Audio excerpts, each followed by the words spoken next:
All right, guys, welcome back to the channel. Welcome back to the stream. Welcome. If you're new, thank you so much for joining me today, and thank you so much for waiting patiently for the intro to finish up there. I hope everybody is doing well today. We have, I think, a pretty interesting topic to go over and discuss today. We are focused on Sony Bend, okay? This is one of my, I would say, favorite studios at PlayStation, thanks to a game known as Days Gone.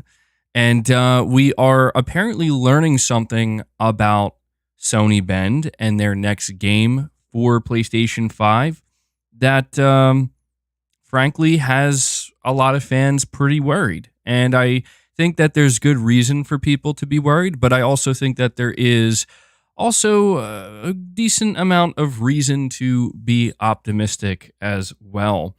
So, yeah, the main topic of focus today is going to be on Sony Bend. I'm going to go over this new information with you and let you know why some fans are feeling concerned. I'm also going to go over the information regarding their new IP, their new game with you, and let you know what exactly it seems that they're working on. I mean, we can only gather so much, to be honest, because they haven't actually revealed it yet, but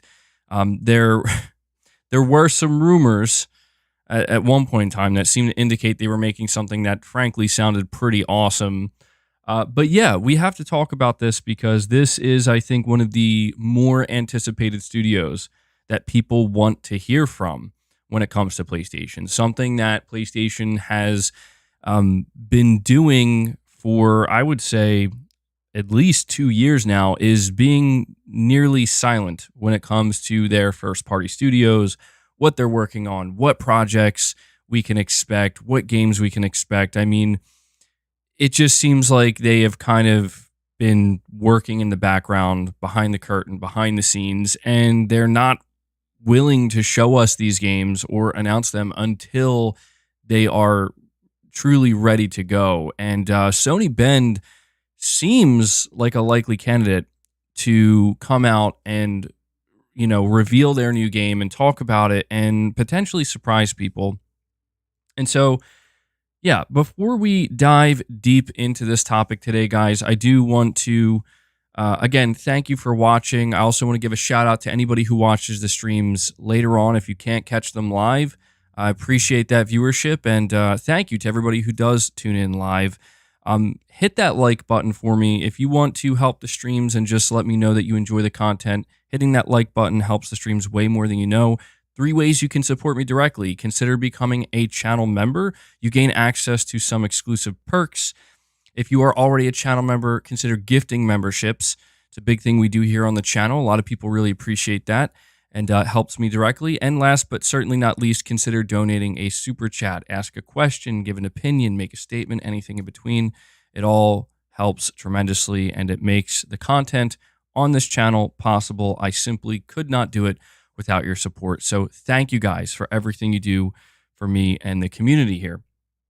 But with that being said, I'm going to bring up a couple of articles for us to read together, a couple of reports so you know the situation, so you know what's going on here. We did talk about this briefly at the end of yesterday's stream, but I wanted to dive into it a little bit deeper here. So give me a moment to adjust this and bring it up on screen here. I have to move myself over. And here we go. So this is the first article that I want to go over with you guys here. It is Days Gone dev Bend Studio staffing up for AAA live service game. If we scroll down here, it's a pretty short article. They say Sony's first-party developer Bend Studios is staffing up for another AAA live service game, and it seems that PlayStation will continue to chase the live service dragon. When we last heard from the Oregon-based developer of Days Gone, Bend said it was still cooking, and if nothing else, seemed confident whatever they were working on would take the studio to the next level. This latest comes to us through the studio, thanks to Eurogamer, with a recruitment advertisement posted on the company's website. Bend is seeking a lead project manager capable of doing things like manage project scope based on current team velocities and milestone schedules, and the role has the relevant illuminating criteria of requiring hands-on game development experience in leadership roles shipping AAA live service games. More specifically, that person should have a track record of redefining studios from traditional boxed products or a traditional boxed product focused game development into live service development studios in a key leadership role. So that right there is the kind of alarming, I guess you could say, sentence that has fans worried. The article concludes, now we aren't suggesting a service game out of Bend couldn't be great. Instead, that extremely recent history of is littered with the corpses of others who have made the attempt. In the last 2 weeks alone, we've brought you word of a canceled service Spider-Man game, a rumored online Twisted Metal effort, and the fantasy co-op game canceled alongside the closure of London studio. And that's just Sony alone, continuing to roll the dice with a studio presumably equipped to make single-player games is ill-advised at best. And so, yes, going off of this first report here, in my opinion, some very concerning stuff here. Like, I know that some people are like, man, it feels like it's all doom and gloom with Sony, but the reality is we have to be concerned about this game and the fact that it's live service after witnessing the, I'll be frank, dumpster fire that is their live service efforts. Now, look, I know what people are going to say, but Helldivers is amazing. Helldivers is, doing incredible for Sony, and it proves that Sony can do live service. Yes, you are correct, but we cannot ignore the fact that in order for Helldivers to rise up and succeed, Sony also, as this article mentioned, canceled multiple projects from known studios. Naughty Dog, Insomniac, right? Firesprite was working on a live service Twisted Metal game, canceled. Sony London is gone. They're just gone. We didn't even get to see their live service game.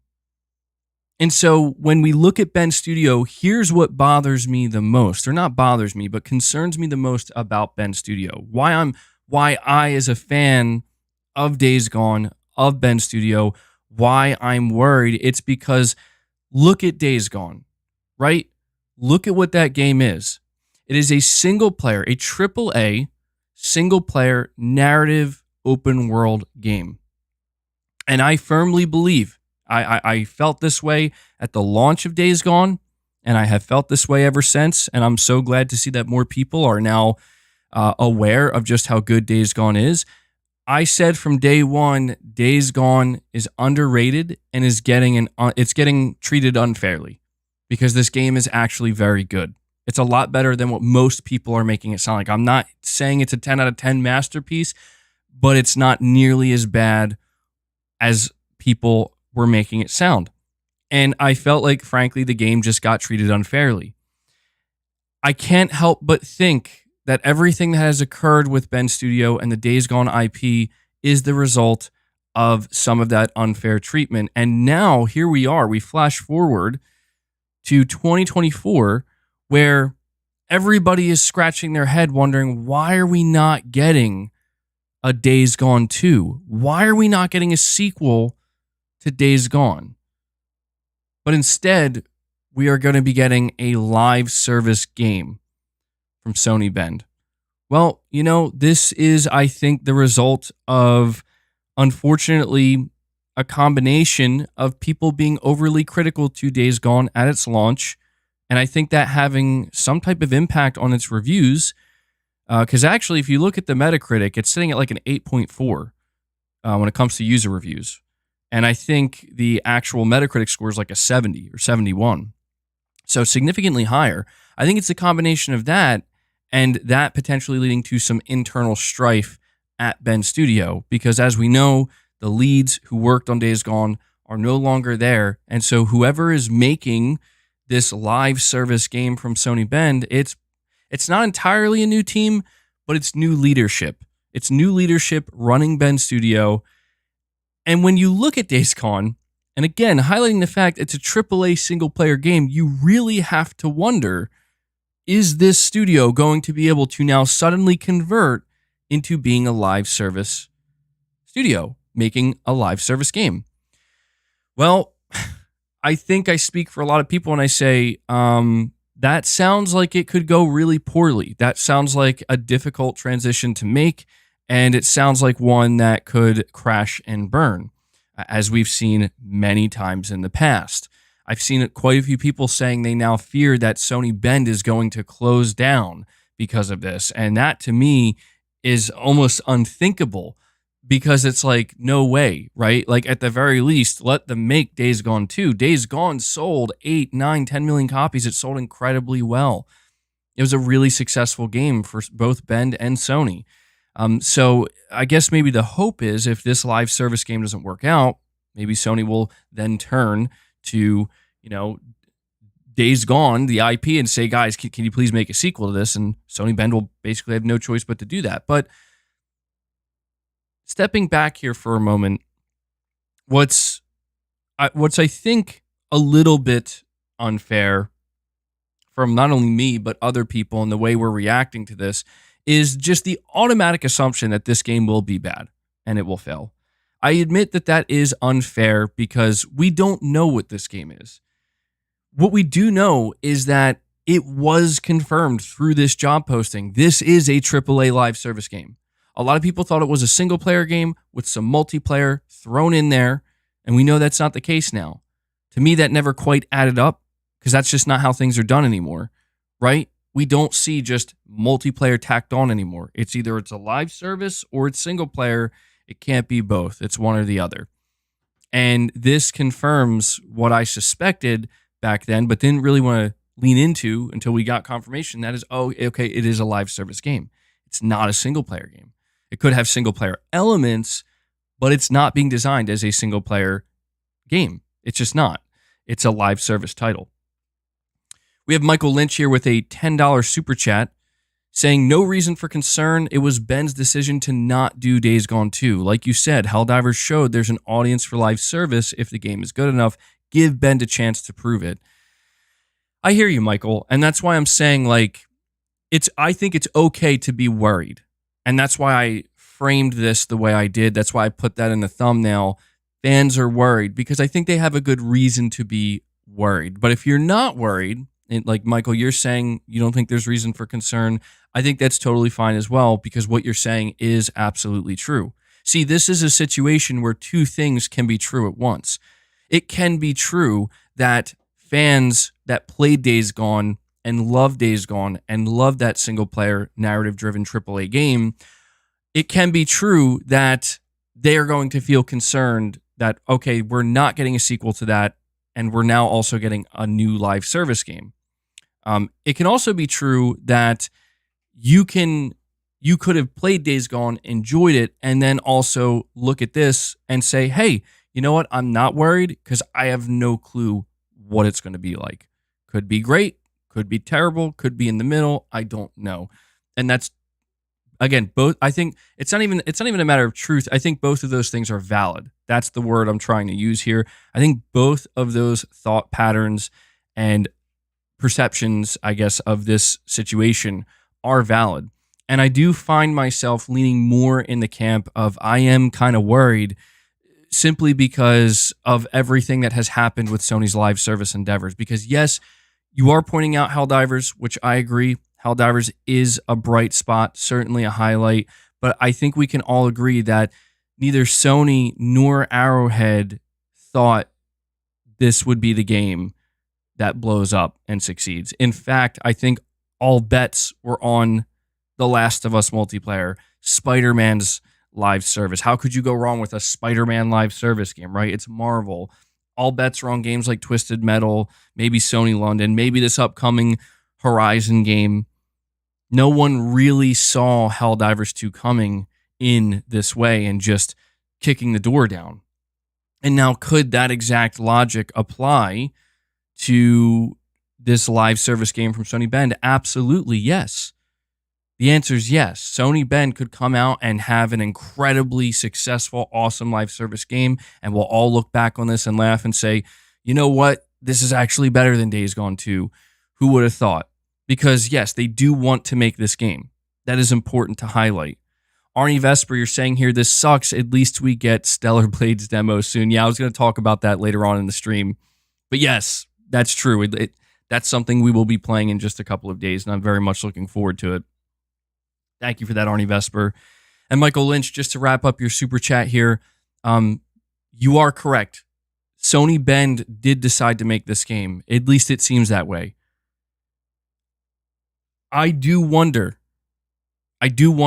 now that we see that pretty much almost every internal PlayStation studio was tasked at one point or another with making a live service, you do have to wonder, again, we look back to 2021, 2022, when Sony Bend announced this new IP, you know, how much of it, I guess is the question I have, how much of it was their decision?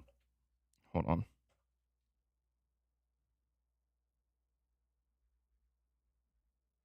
How much of it was their decision versus how much of it was Sony saying, look, we'll give you free reign on a new IP, but it has to have live service elements? You do have to question that.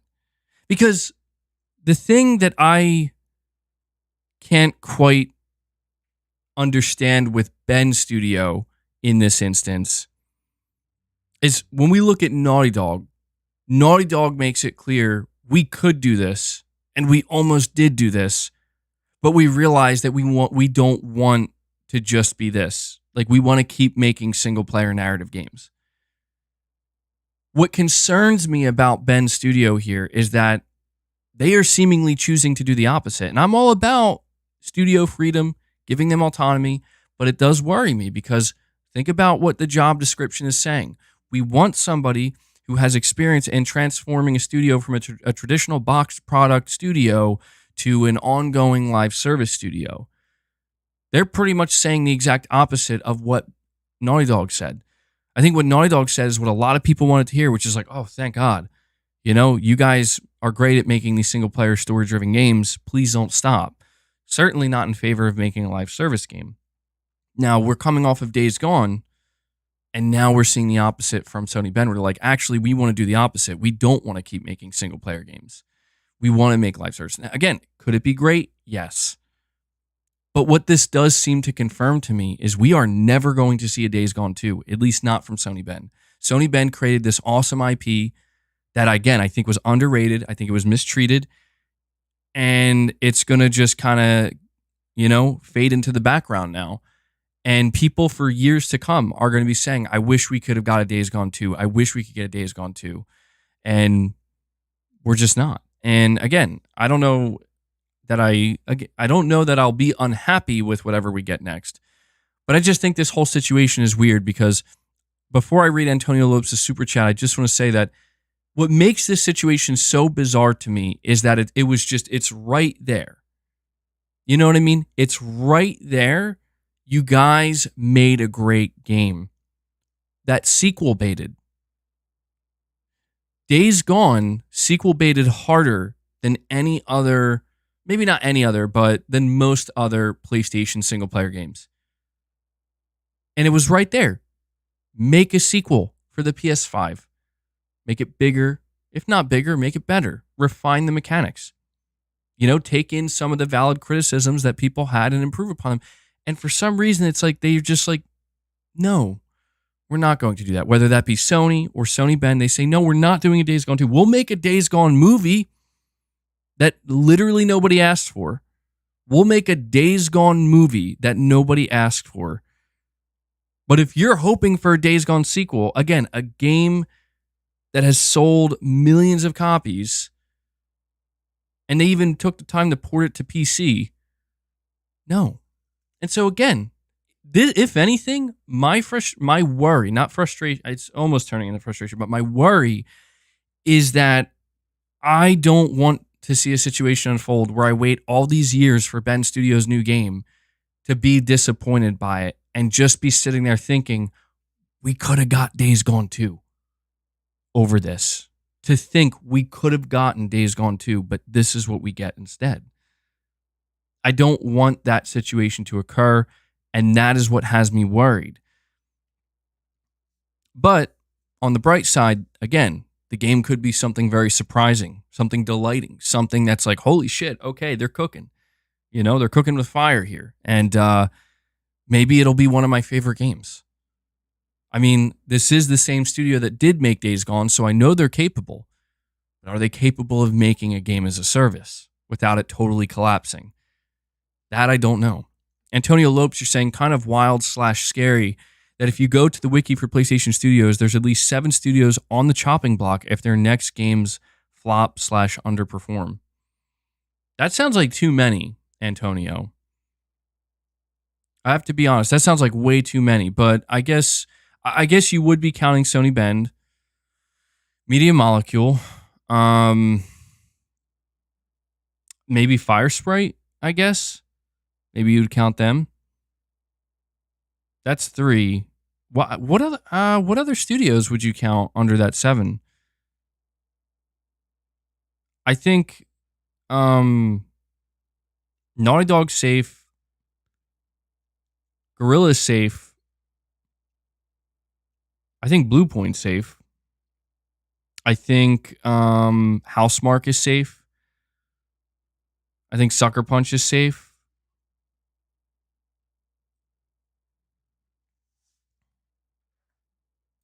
Saying, check the Wikipedia page.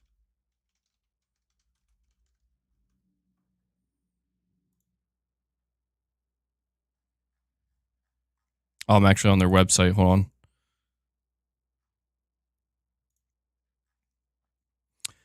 Bend Studio, Bluepoint, Fire Sprite, Guerrilla. Okay, Haven, I would say, is on the chopping block easily, because who knows? So 1, Haven. Fire Sprite, maybe. That could be 2. Bend could be 3. Well, maybe the term chopping block is too... I think we're being a little bit too loose with the way we're talking about this. Like, I don't think it's just a matter of we'll just shut them down. I think it just comes down to, like, these studios could face severe turmoil if they run into a problem. You know? Yeah, like games or studios like Firewalk and Haven, they're unproven. Like, those studios to me could be shut down like immediately after the game launches. I could see that happening because it's just like, we bought these guys. We had no idea if they were going to produce a good game. They produced a terrible game. So we're just going to close them down. You know, it's neither here nor there. That I could see happening. But a studio like Bend, I'll be honest, even if Bend fails, I don't, with this new game, I don't think they're going to get shut down or anything like that. I don't see that happening. But check this out. We have another one here. Let me see. So let me move this over a little bit. So it's interesting because it says here, Bend Studios live service PS5 exclusive seemingly safe from recent cuts. Looks like Bend Studios live service AAA PS5 game escaped the recent PlayStation job cuts and game cancellations unscathed. The studio hasn't revealed anything about its new project beyond confirming it's a new IP, leaving fans to pick up clues from official job descriptions. And that's another angle here, is that like Sony basically cleaned house. You know, Sony basically came in and said, anything that's not up to snuff, we're done. We're pulling the plug. You know, we're making cuts. And see, this is what gives me hope about Sony Bend's game. Because, all right, it's easy to assume the worst now, which I seemingly am doing, which is not what we want to hear, not what I want to hear. I don't want to hear live service from Sony Bend. They make single-player games, and now they're not. Now they're making live service. But if they suffered 0 layoffs, nothing bad happened to the studio, that means everybody who saw this game was like, this looks really good. So we're not going to touch it. You guys keep, working away. You're good. That tells me that there has to be something here that is very good. You're saying getting clues from job descriptions and then saying studios will shut down is such dangerous bullshit to spread. I do agree. I do think people are being way too loose with the idea of like they're just going to shut down. Like that's not how this works. Again, the only studios that I think are actually possibly in danger if their games totally flop are Haven and Firewalk, because they are brand new studios that, you know, they don't have a reputation. But a studio like Ben, yeah, to me it's pretty clear that like this is not a situation where it's sink or swim. It's basically a situation, from what I can tell, where the worst case scenario is this game is revealed and it underwhelms. This game comes out and it underwhelms. And the game flops or fails as a live service. And then Ben basically has to say, okay, well, we got to go back to making single player games now. And we'll do Days Gone 2. To me, that is the worst case scenario, because if you're Sony, I mean, do you really just say, you know what, you guys, we gave you one chance to make a live service game, even though you never made one before. It failed or it didn't do well, so we're just done. No, that doesn't make any sense to me. That would be wild. Like, that would be insane. Like, if you're Sony, in my opinion, you just say, okay, guys, really sucks that failed. A lot of wasted time and money, but hey, we still have the Days Gone IP. Let's do something with it. I mean, for fuck's sake, Sony's making a movie for Days Gone. This is so like, that's what's so bizarre to me, is like, how, like, they're making a movie for Days Gone. They see value in this IP. I think what's happening is maybe Sony Bend really doesn't want to make Days Gone 2. And instead, they're making the exact game they want to make. Now, let's talk more positive here. Being very negative, you know, a lot of concern, a lot of worry. We talked about something positive here, though. What if this game ends up being a live service action stealth game where Bend is going back to their roots gameplay wise, you know, kind of like back to the Siphon Filter days.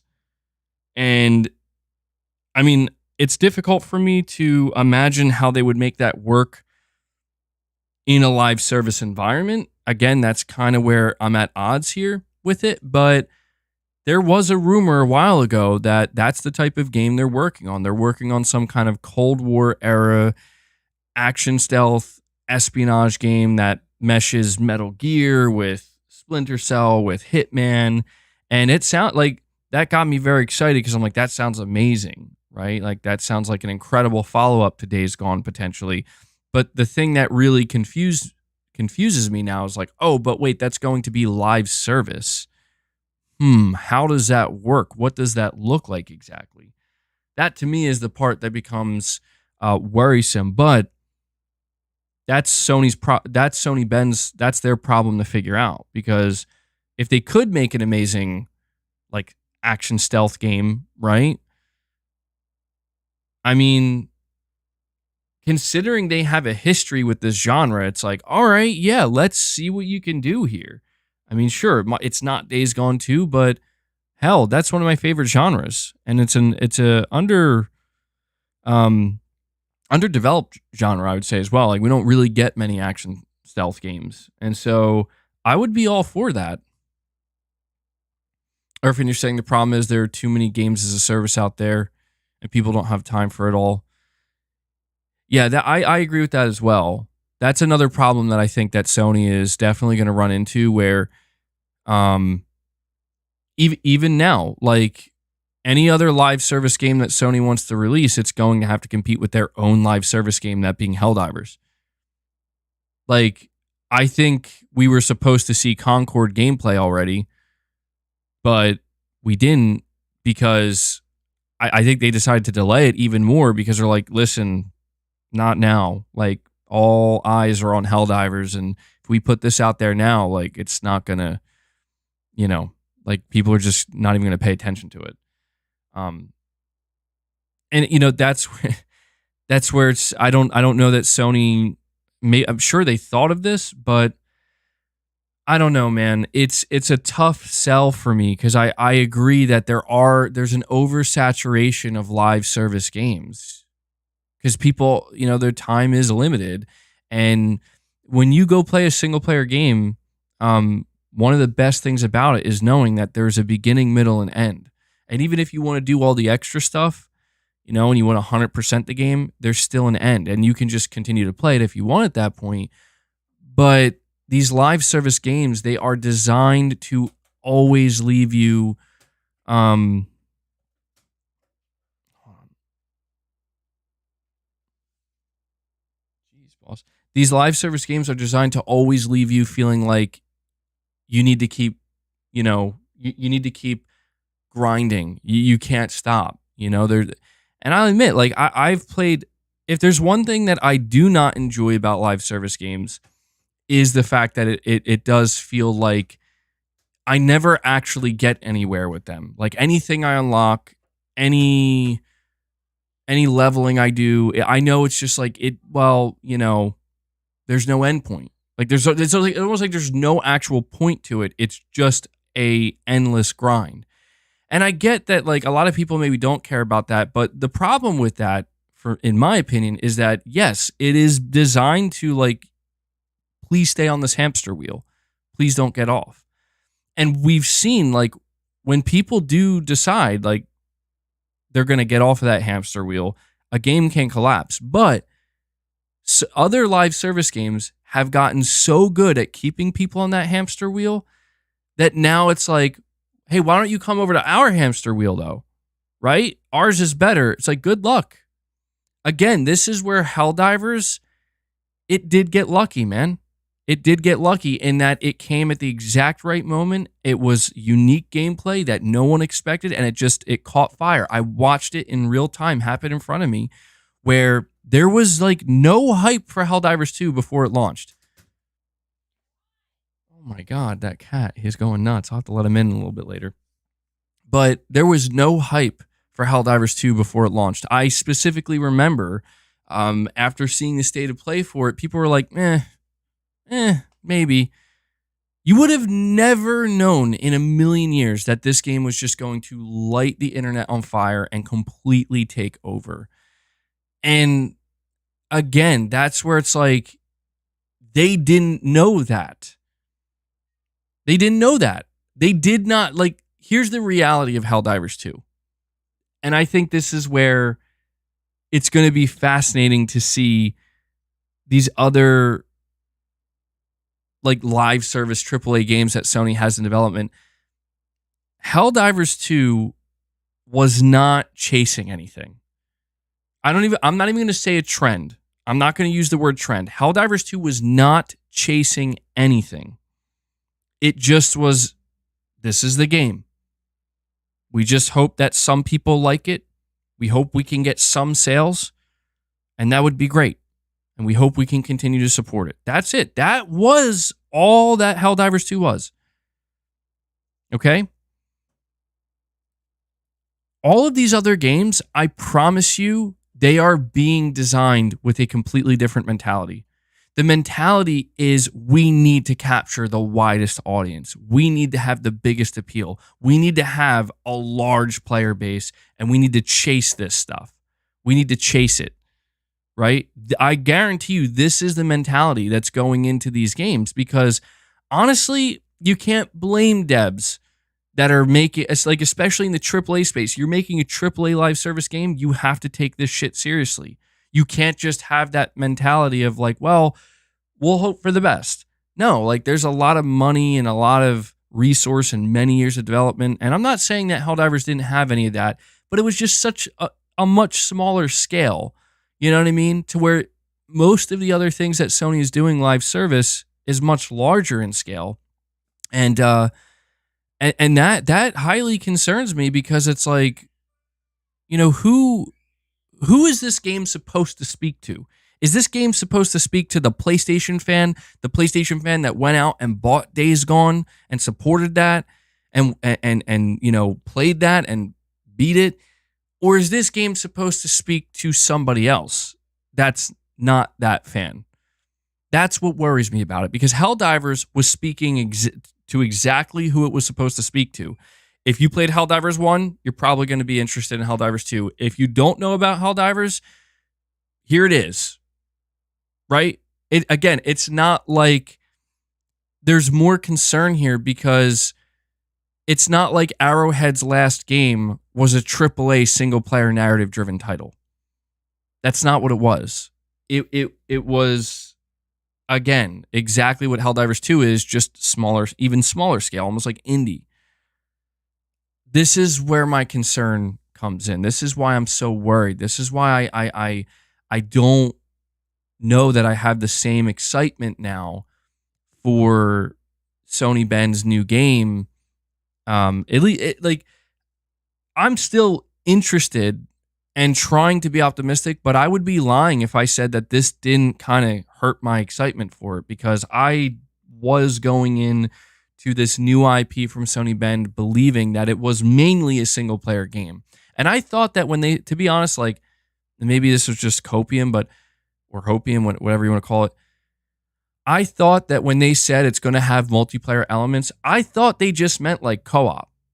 You know, like you could just play, like there's a way to play the game maybe with one other player and you can kind of play through it together that way. That's what I thought. Hold on.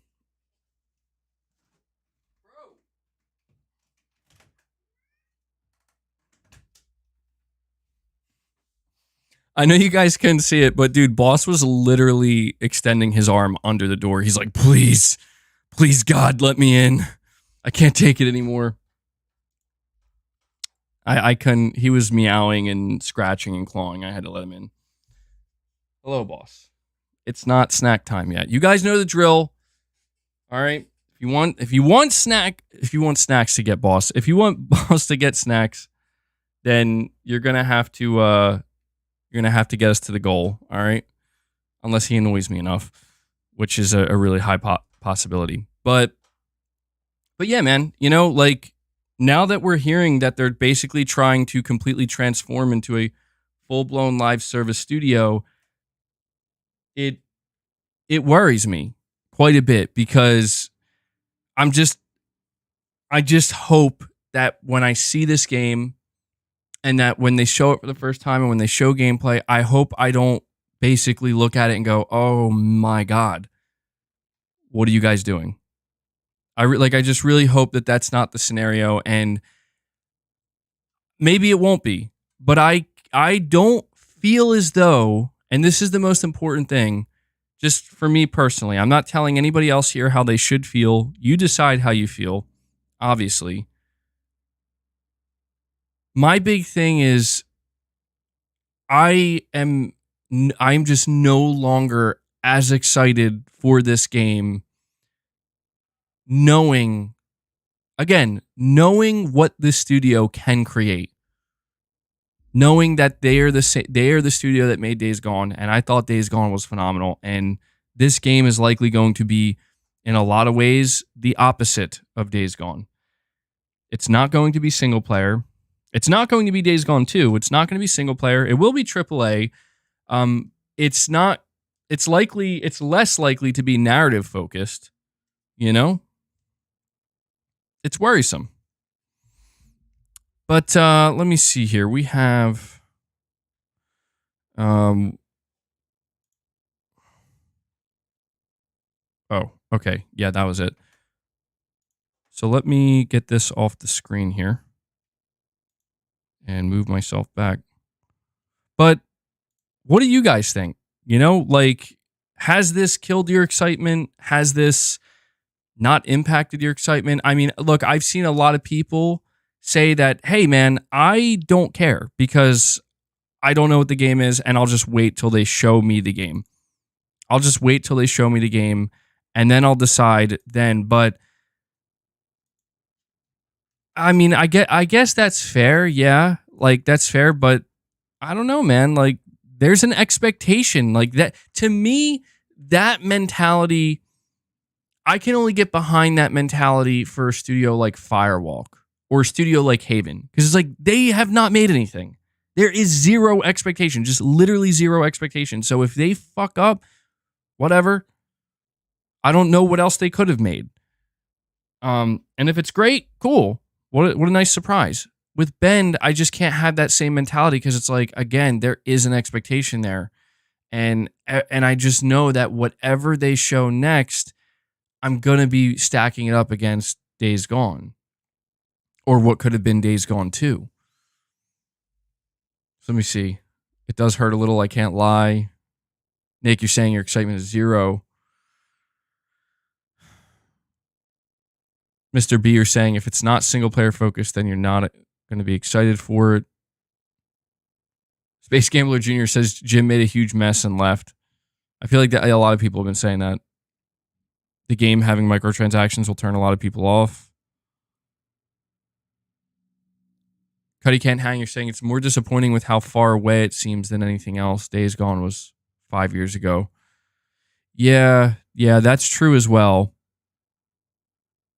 It does seem like we're not going to see this game for maybe another 2 years at the earliest. Because, I mean, it hasn't even gotten a reveal yet.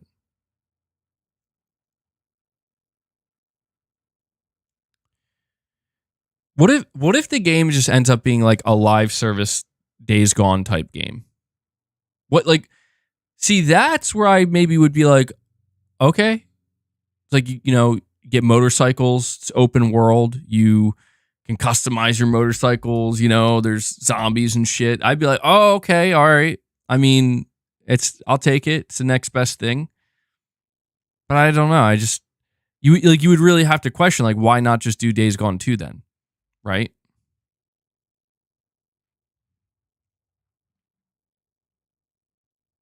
Yeah, the fact that, it is a new IP, so that tells me it's probably going to be very different.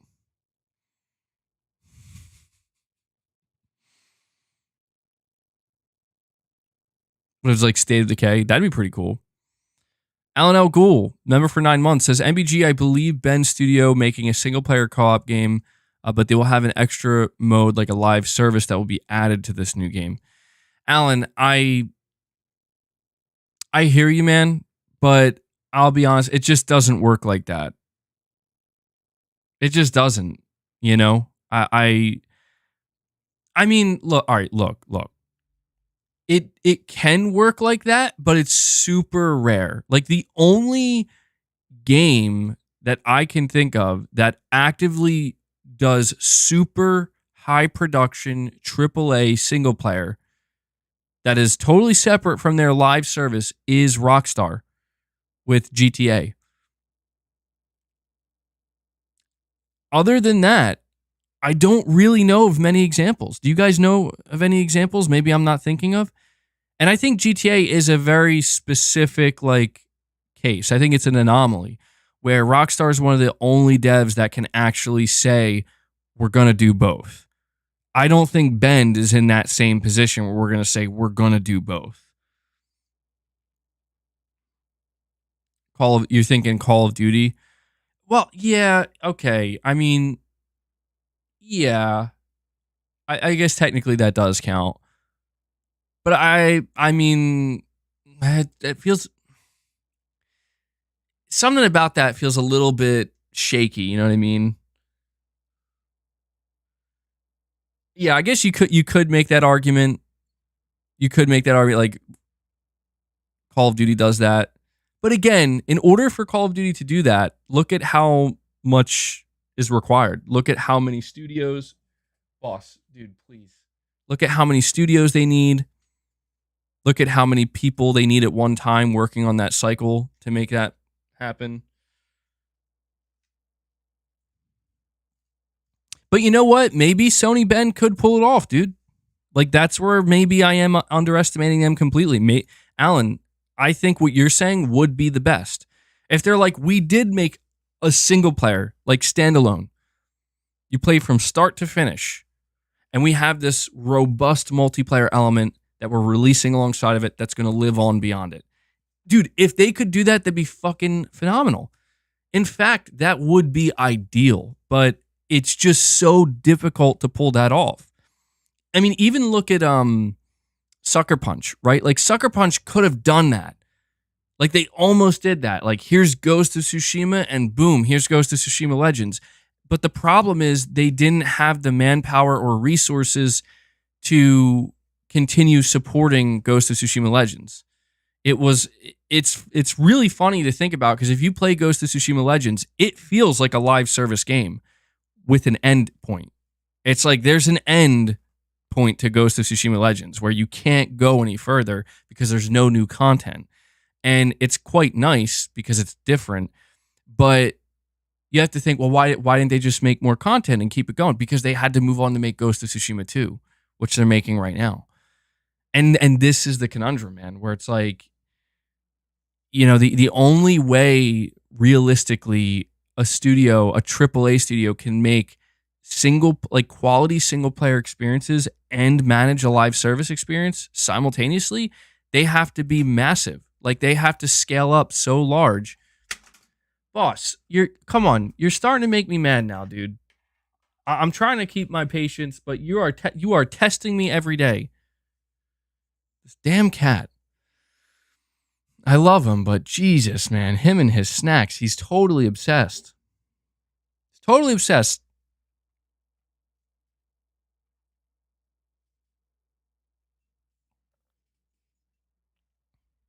So he comes back. Okay. Get down. Come on, get down. Go. Just get out of here, will you? Go. This is what the stream's going to turn into. Did I forget about Respawn? Well, is there a single player to Apex Legends? I mean, I know that they made Titanfall. Jakey Steer saying, glad you're feeling better. MBG, a lot more energetic. Yeah, I am feeling a lot better. I'm hoping I turn the corner. And it's just smooth sailing from here. I'm feeling a lot better. I'm glad you noticed. I love how he's just sitting behind me now, like.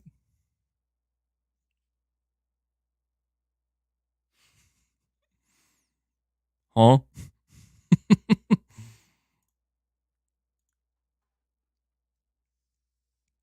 Respawn had a second team that made that Jedi game.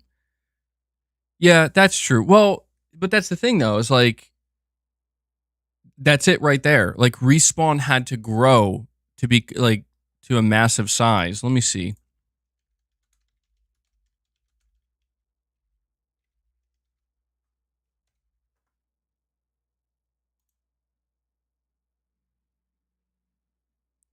Holy shit.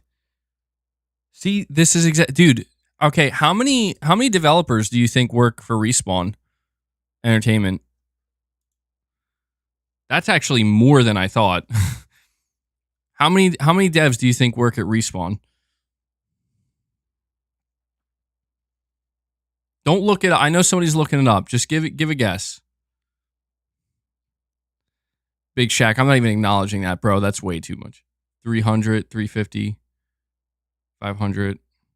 Pushing Polygons. Got it. Pushing Polygons says 800. It says here 872 employees. Holy shit, dude. That's twice the size of Naughty Dog. And you see what I'm saying? Like, do you see where it's like, in order for this to be a reality, the teams have to grow gargantuan. Like, they have to be massive. And it's hugely risky to do that. It's hugely risky. It's very risky for publishers to scale up that high because you got to have, like, the only way you can justify having that many employees is you have to have, a really successful live service game that's constantly pulling in that revenue. And your single player games have to hit. It's the only way it can be justified. And that's where so let me see this. Let's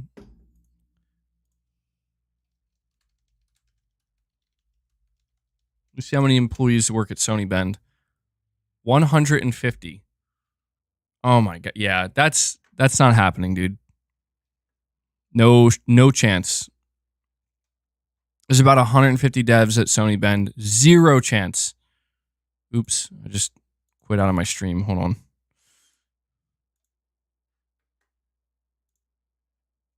Make sure everything's good here. We all good here, guys? I accidentally quit out of my stream. Perfect Image, you're saying if we had a GTA version about a cop or an FBI agent, people would pay for that. Yeah, I agree, bro. I actually do agree with that. Like, I'm kind of tired. I mean, I know you can't do it in Grand Theft Auto because it's Grand Theft Auto, but I would like a Grand Theft Auto level quality game. But you are playing as like, I don't know. Isn't that what Agent was supposed to be? Wasn't Rockstar actually making that? Where you're not a criminal? LA. Oh yeah, LA. They made LA Noire. I can't speak. Noire. Rockstar made Noire. That's how I talk now. I never played LA Noire. I can't say that. I'm just gonna say La Noire. Holy shit! I can't say LA Noire quickly.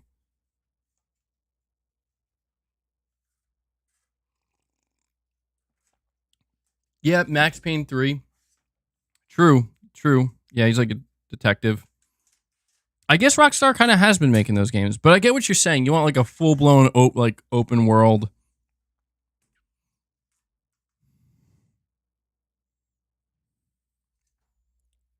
MBG, no studio under 200 staff has made a big game as a service. Bend is wasting money.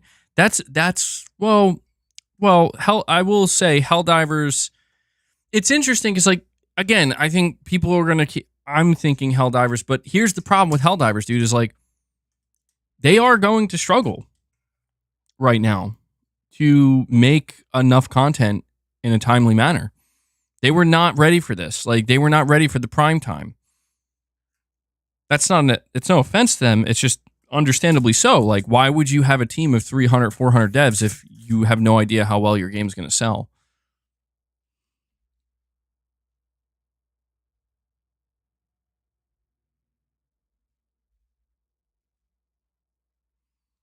And so that is like one of the problems that they're running into now. Yeah, they're hiring. They're probably hiring rapidly because they're like, we need to like start pumping out content while we have the player base. Because I'm telling you, as soon as you struggle to start pumping out content frequently enough, there's no way you just bit me, boss. Once you struggle with that, players start moving on, man. And it's going to be a struggle to get them back. All right, you got to go. You can't be doing this. You can't be doing this, bro. Come on. What are you doing? Get out. You're being bad. Boss is straight up pissing me off, dude. He just bit my hand. He bit my finger. Can somebody drop a 25 bomb so I can give this cat his damn snacks? Can somebody do me that favor? Or don't and just continue to enjoy the torture. He's chill now, though, actually. He's chilling. Hopefully he stays that way. I just gotta manhandle him a little bit, you know?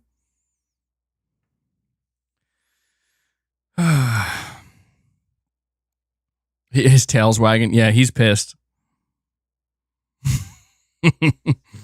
He's pissed, dude.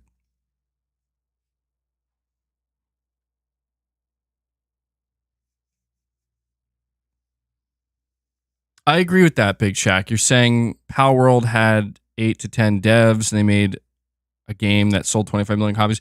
I'm not saying a successful game can't be made with a smaller team. It absolutely can. But again, if you're talking about specifically live service like Power World, I mean, in order for them to like really keep up,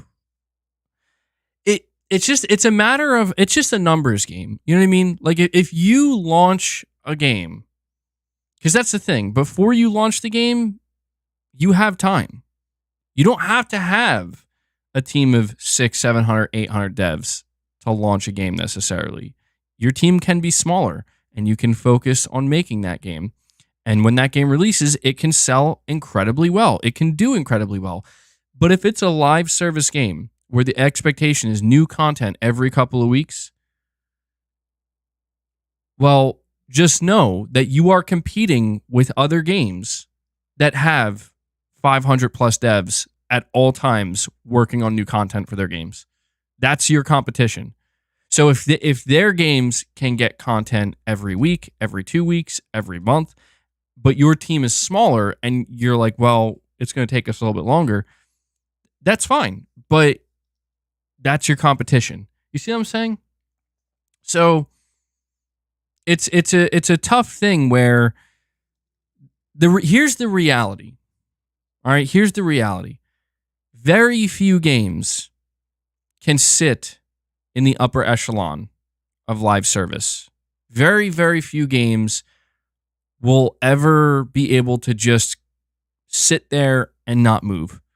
Most games will find success, but it will be temporary.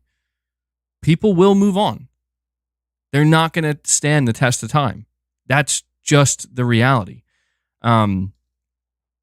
Because it's like there's always going to be some kind of bigger, better version at some point. You know what I mean? Until it becomes just totally unreasonable. Like, for example, is there a bigger, better version of Call of Duty? Well, no, because that's about the limit. I mean, think about it. Like, all of Activision basically had to turn... Like, Activision is basically just a Call of Duty dev. You know, like almost every team was absorbed to just please feed this machine because that's as big as it can. You know what I mean? It doesn't really get bigger than that. And so, you know, chances are video game publishers saw the success of Helldivers. They saw the success of Pal World and are like, we got to make our own massive AAA version now because we have the resources. Let's do it. And if they do and it succeeds, they will have the resources to be able to, to kind of manage that and make it as big as it can be, I guess you could say. And the smaller thing that actually started it will actually kind of fade into the background.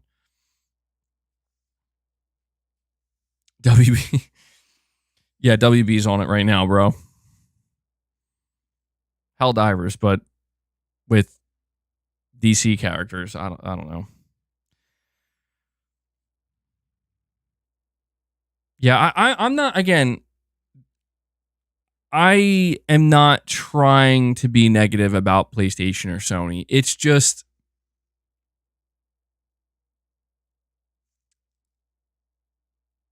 it's weird because when I was excited for The Last of Us multiplayer, something I didn't realize until basically Naughty Dog came out and said it, and it's funny because I remember people being like, you're telling me Naughty Dog didn't realize it this whole time? And I admit, like, even I didn't think about it this whole time. Is when they were like, listen, if we do this, we're going to be tied to it, like, forever. Like, we won't be able to make another single player game for like a very, very, very, very long time. And I was under this impression, and I guess it's just because I wanted to believe it would be different. That I wanted to believe that somehow Naughty Dog would be a different functioning live service studio. I thought that they would release The Last of Us multiplayer and have like a small team just making content for it. And they would just move on. You know, they're already making another single player game and that's a whole nother team. But in reality, it's like in order to compete with the juggernauts these days, it does not work that way. If you want a truly successful long-term live service game, you need to commit to it. You need to commit almost your entire team to it. And that's why I guess I feel differently looking at Ben's studio, because I'm just like, well, they have about 150 devs and yeah, all of that team is going to have to be totally committed to supporting this live service game. And I just hope it's good, man.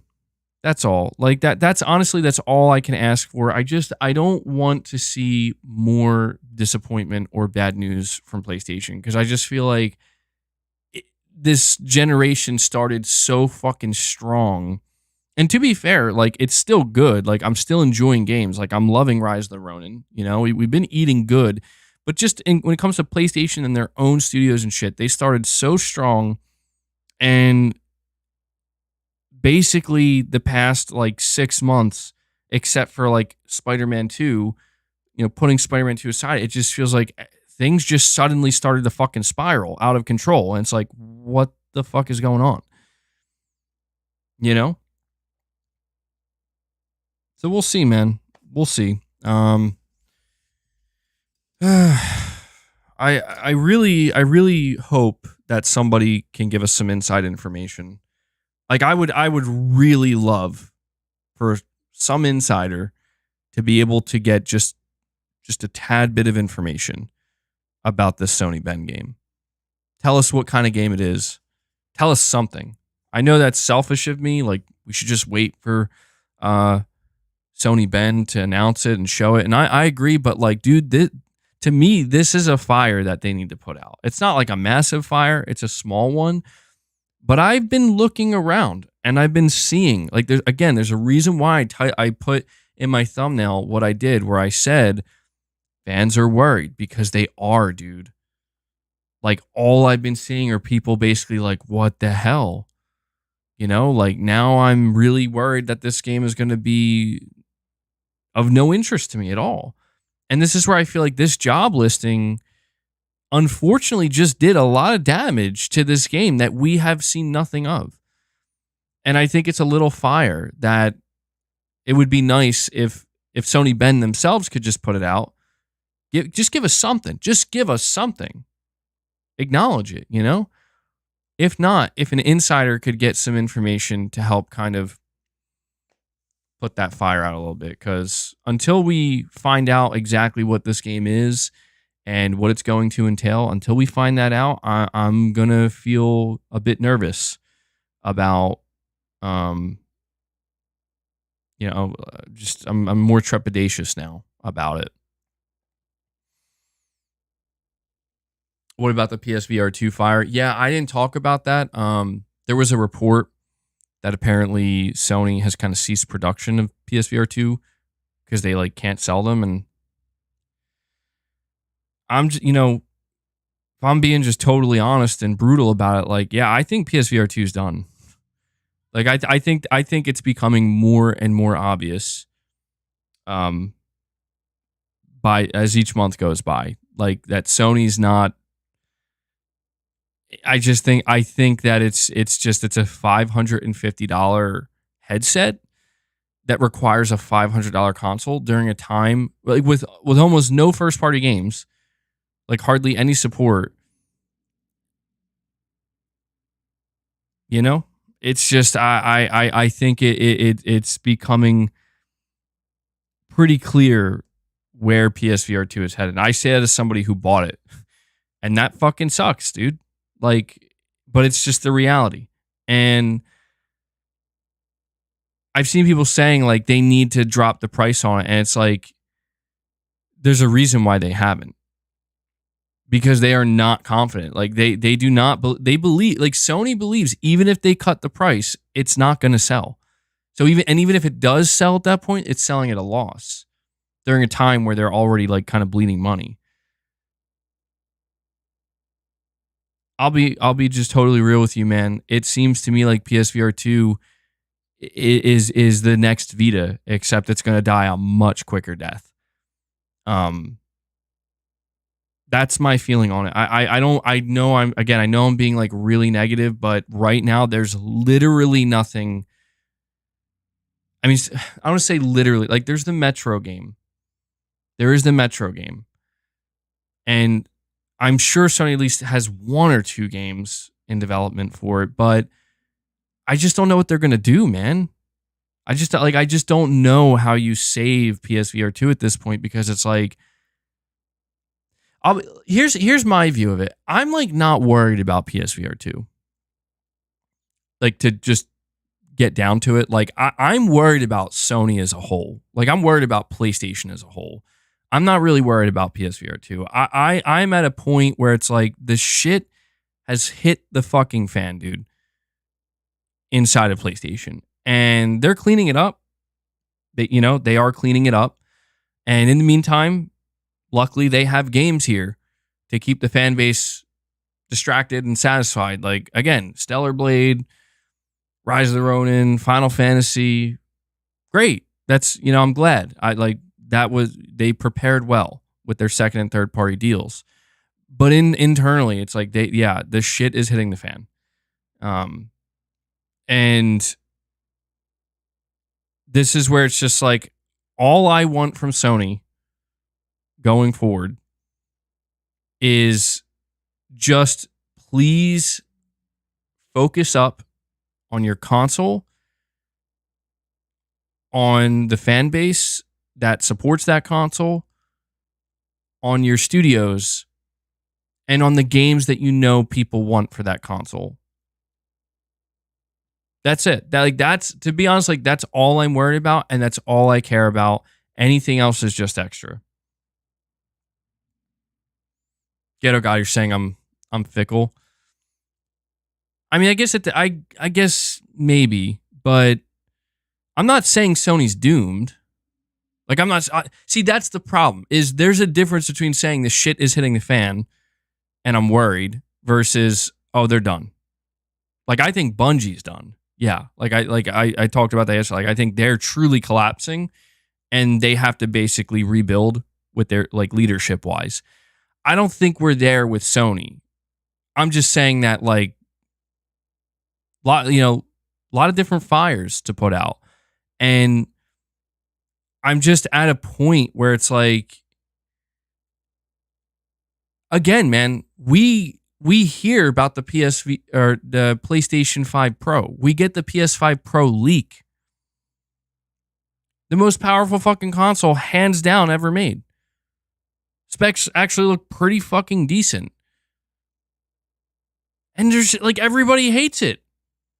Not everybody, but so many fucking people are like, what is this shit? It's just the level of negativity. And it's like, holy shit, dude. What happened? Like, what the fuck happened, man? And so I just think that Sony has a lot of work to do to make sure that the second half of this generation doesn't start to go downhill. And that just simply comes in the form of, like, honestly, not shit like this. I'm not trying to like make it sound like, oh my God, this job listing just fucking ruined this game and ruined Sony and ruined Ben. It didn't. But it's not helping. It's not helping that when I go to check the headlines and the news, the gaming news cycle, specifically what's going on with PlayStation today, and all the headlines are Sony Ben's making a AAA live service game.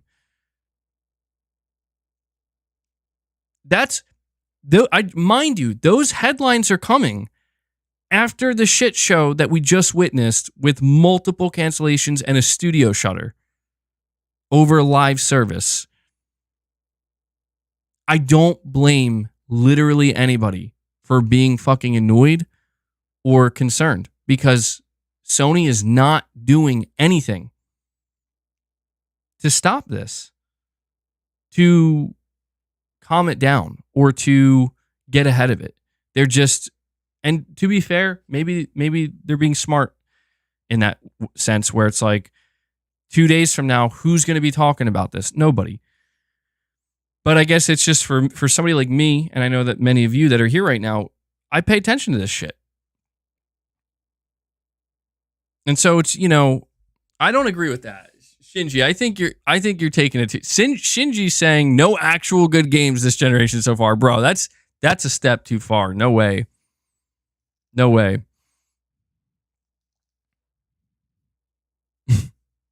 We're saying focus on console and demanding another handheld.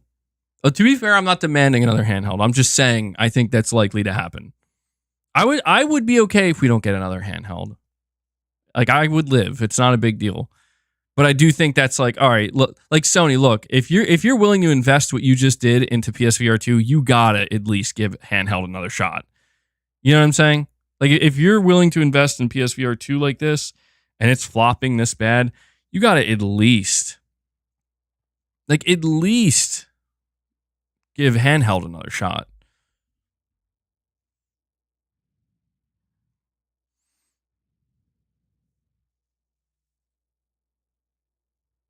Jack, you're saying, I remember a bunch of people claiming that Sony is moving away from live service games, so why are there more studios jumping into a live service game. Well, to be fair, I don't think Sony is moving away from live service games. I mean, it kind of feels that way, but I think it's just more along the lines of they basically had to make a call where it's like, we can't support all this because it's not working. Like they had to clean up, essentially. And I don't think cleaning up means cancel every live service game because they're all failures. I think it just means like, Sony London, where's your game? We don't have it yet. Okay, you're done. All right, next up, Insomniac, how's that live service Spider-Man game looking?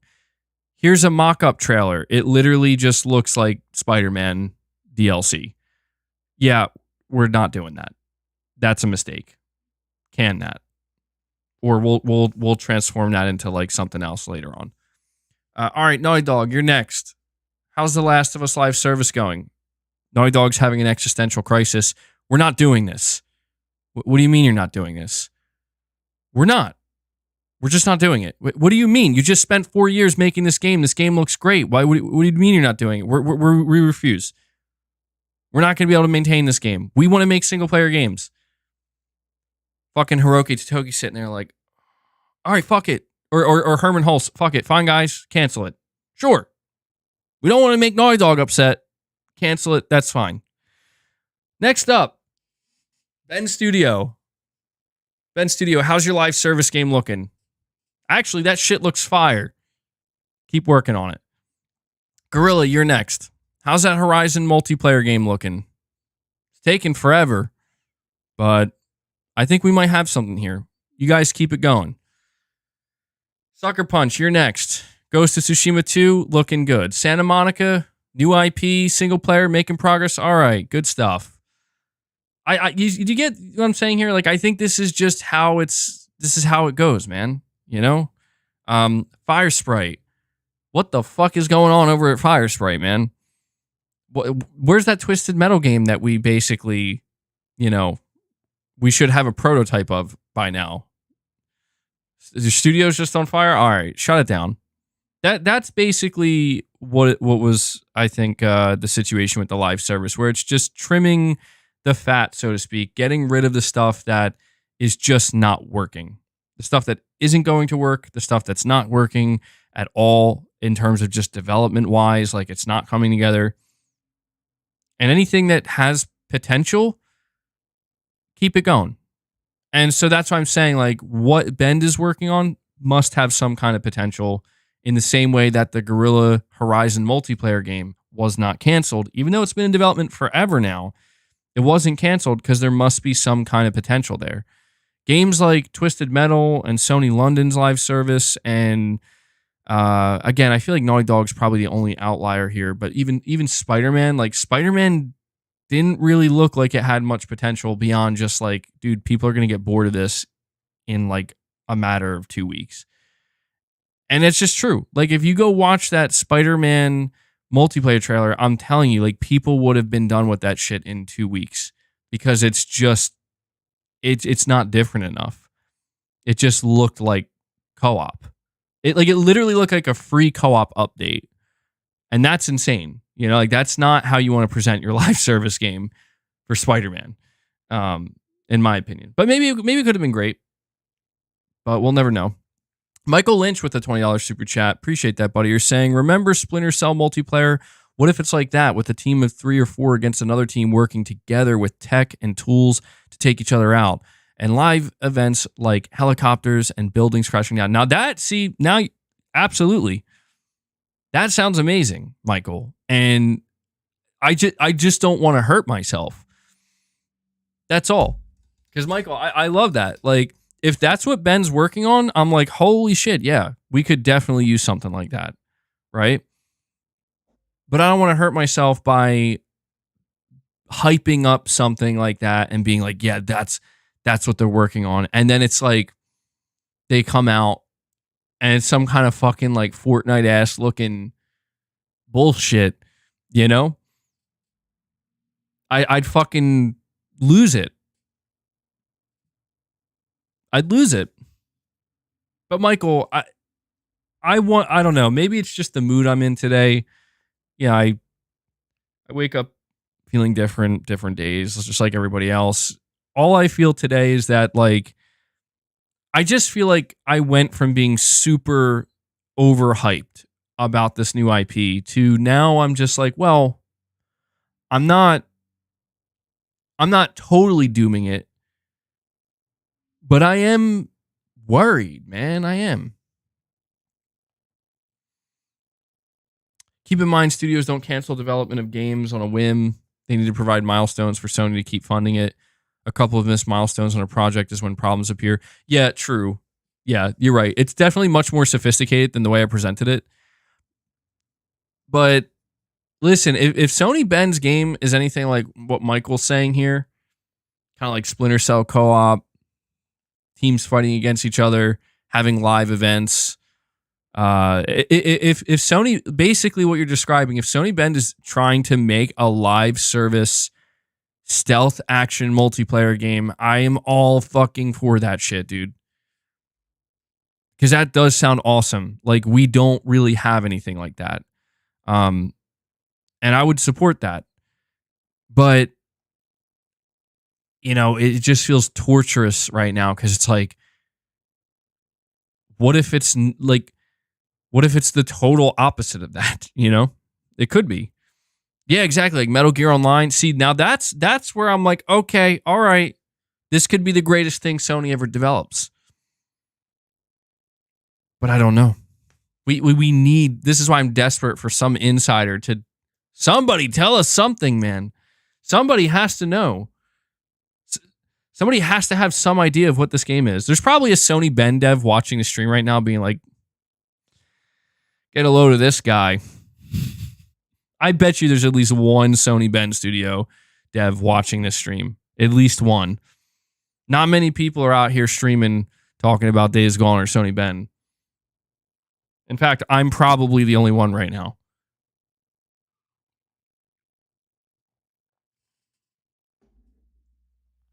Get a load of this guy and his cat.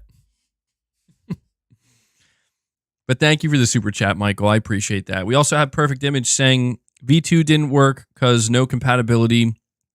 V1 not marketing third party. Sony didn't play right. Sony can make this on software level. Oh, Jesus. Perfect Image, bro. This you threw me a puzzle here, man. Sony can make this on software level or 2.0 version 2 have some of these elements. Perfect Image, are you talking about, I'm assuming you're talking about PlayStation VR, right? It's basically tradition around here. Guys, we all have to come together in the chat and we have to, and no offense, Perfect Image, I know you don't take any offense to it. We have to decipher this puzzle, this riddle. You are talking about PSVR. The first part I think I understand pretty clearly. You're saying PlayStation VR 2 didn't really work out well because there was no backwards compatibility with PSVR 1. And you're saying marketing third party didn't play right. Okay, so I can actually agree with this. If I'm understanding what you're saying correctly, you're saying what really hurt PSVR 2 is no backwards compatibility and an over-reliance on third party and not enough first party. And maybe I think the second part of what you're saying is PSVR 2 could potentially be saved if Sony gets more serious about releasing maybe first-party software. Okay, he's saying yes in the chat. Yeah, well, they are putting it on PC. I know that. And that's good. I think that could, like, to me, that's a sign of desperation. You know, like the fact that Sony's like, you can now play PSVR 2 on PC. I think it's smart, but I guess I'm like not sure if it's going to be enough to save it. It could be. Like, who knows? That could be the thing that saves PSVR 2 in the end, where it's like, holy shit, people on PC love it, you know? And you just got to wonder, like, does this mean we're going to have access to, like, the Steam library for VR2 games? How's that going to work exactly? We still need more details, but the one thing I will agree with for sure is that the easiest way Sony could save PSVR 2, because I've experienced it and I know how amazing it can be, is they would have to get serious about supporting it with their own games to make like truly some standout software that's like, oh my God, this is amazing. But I don't think they're gonna, like, again, Sony's focus is on live service, you know. They're making single player, but their focus is on live service, and any extra effort, I guess you could say, in trying to find success is not going to be poured into PSVR 2, unfortunately. But Perfect Image, I do appreciate the super chat, buddy. Yeah, today's VR market is small and dominated by Meta. I agree with that.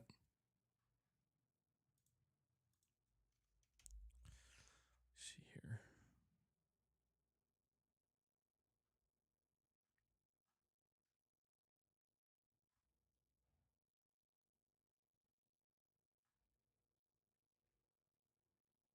Okay.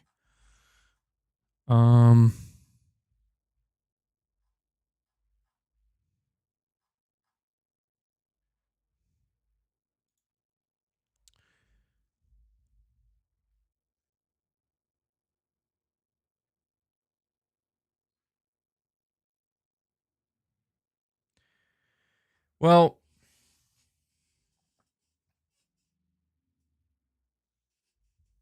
I don't know what's going to be next for Sony. I mean, I think what'll be particularly difficult this year is I'm not going to like dwell on this news about Sony Bend, about it being a live service game. I'm going to try not to anyway. I'm just going to look at it as, all right, well, I heard about it. I reacted to it. I said my piece, and I'll just have to, like everybody else, just wait and see when they're ready to announce it. I will say, I hope that they announce it this year, because man, it's going to be tough if we got to wait till 2025 to get our first look at whatever this game's going to be. And so once again, Sony, I am asking once again, please have a showcase. What do I think about the Resident Evil 9 open world rumor? How many microtransactions will the game have? I'm sure it will have microtransactions, but I don't know, man. It's weird, man, because I am very finicky with open worlds. I've learned that about myself. Like, there are some open worlds that I like more than others. Like, for example, Rise of the Ronin.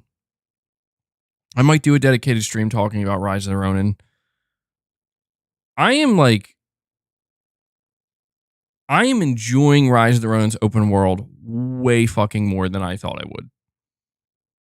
And that's crazy to me, because I was like, when I first started playing it, I felt this is the way I feel about almost all open worlds.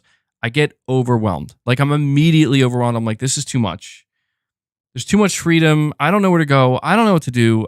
How much shit do I have to do? You know, it's like, it just becomes overwhelming. But what I found with Rise of the Ronin is that, like, once I got a feel for it after a couple of hours, and I started to really kind of flow in it, I'm like, holy shit, this is actually great. Like, I think Team Ninja, this is their first open world game. They are doing great.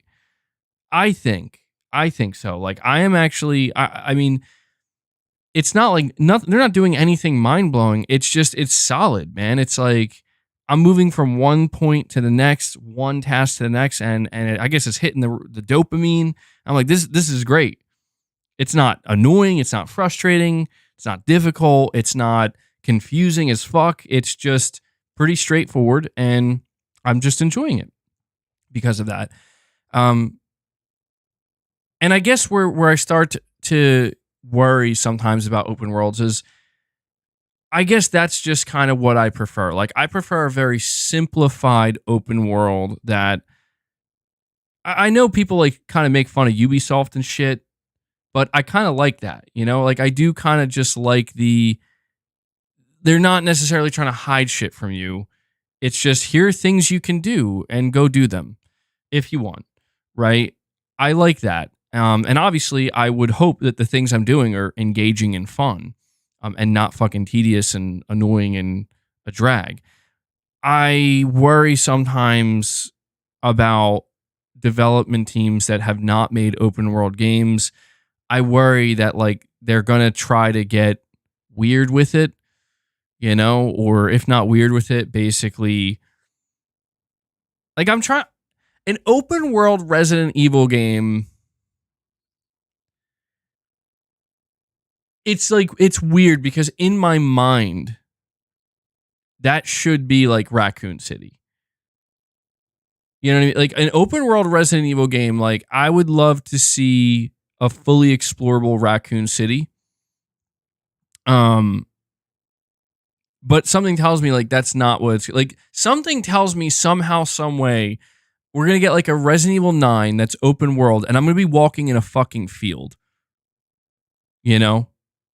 Like to like a fucking log house or log cabin or something.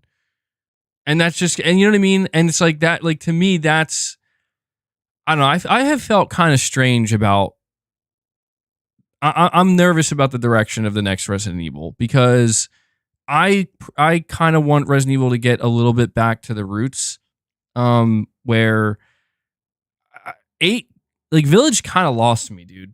I gotta be honest. Like Village, I was just like, werewolves and shit, what the fuck's going on here? Like, I'm like, wait, this is Resident Evil? Is this Resident Evil? What am I playing? I would just love for, I don't know, like an open world zombie game, man. In like a city, in like a fucking, to me, that's a, if they're gonna say let's go open world, I think the best way to do that for Resident Evil is go back to the basics of, it's a zombie game, it's a zombie survival game, but now the beauty is it's a fully open world city, fully explorable. Not every building has to be enterable, of course, but zombies everywhere and shit, like that would be awesome. That'd be incredible. But I just get the feeling that whatever Resident Evil 9 is going to be, it's not going to be that. Like I know it's not going to be that.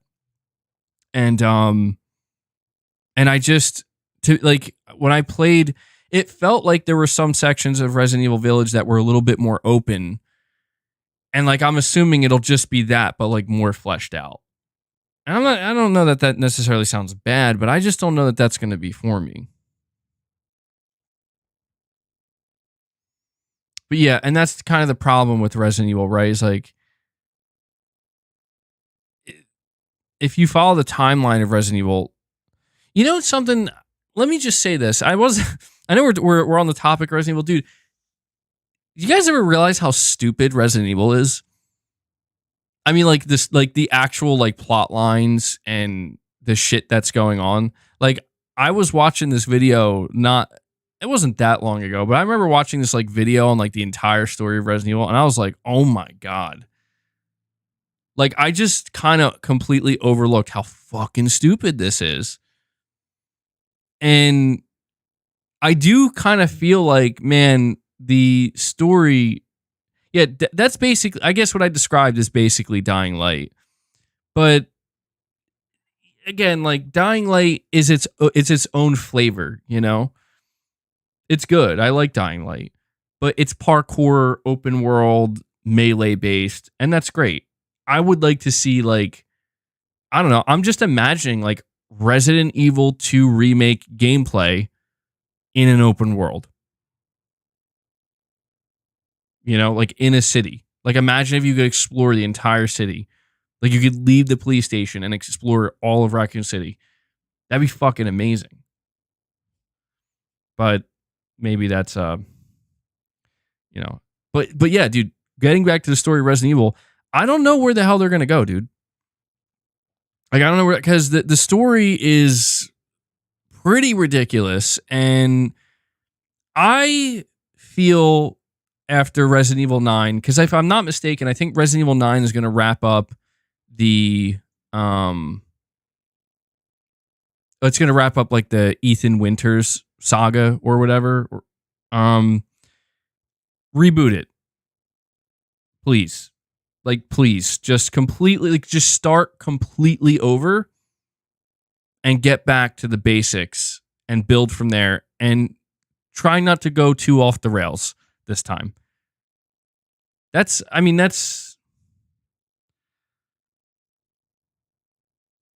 I mistaken, by the way? Do we have any actual info on Resident Evil 9 and like what it's going to be like story wise? Like, I know people love characters like Jill Valentine, Leon, Chris Redfield, and I like these characters too, but I'm just like, I'm okay if we start over. I'm okay with that. You know? Like, let's get back to the, I don't know.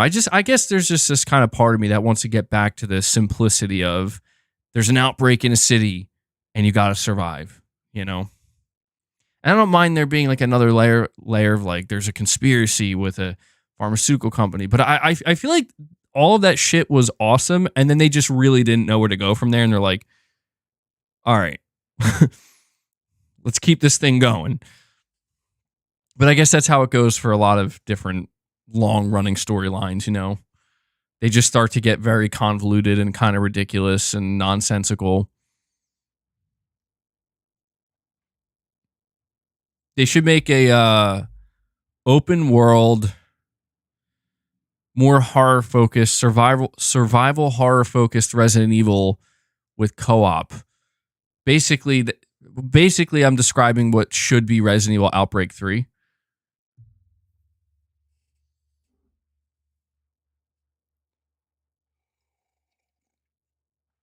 You think Winter Story got ridiculous?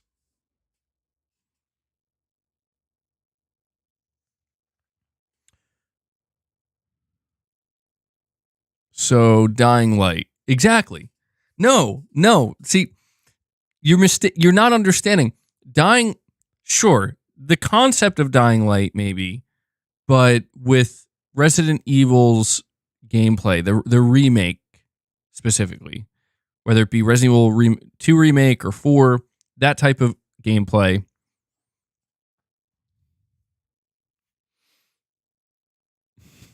Somebody says Dying Light one more time, I'm gonna snap.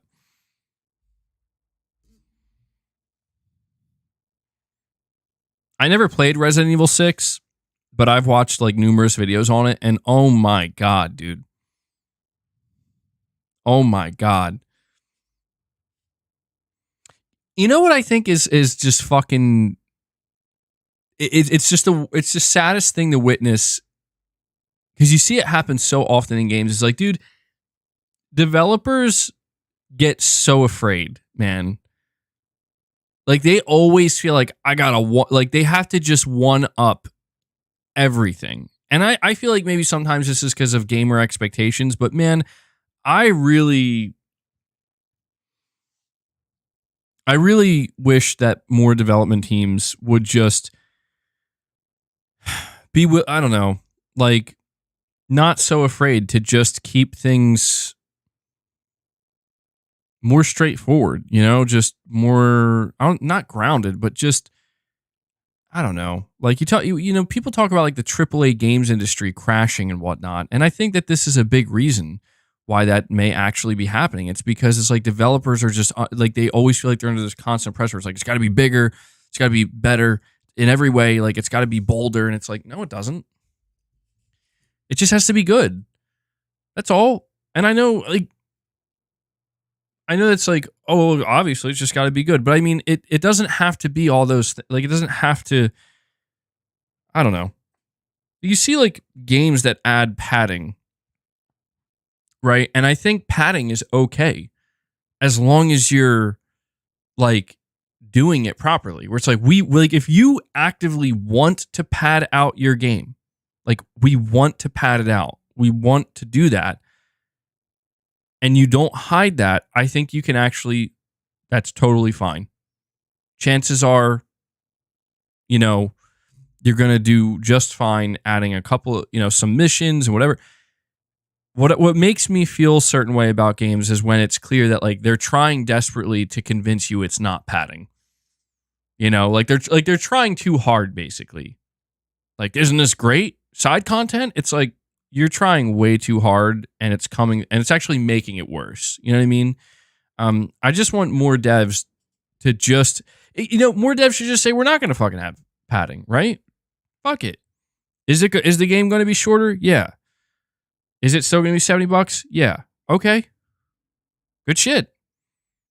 You know what I mean? Like, I just want to see devs stop being so afraid of losing a potential sale because of, well, it's got to be this long and it's got to have this much content and the world's got to be this open and this vast. It's like, I don't know, man. Quality over quantity. But I'm just saying, if you're going to add padding, don't hide from it. Embrace it. And you'll probably make decent padding. I can enjoy some padding in games.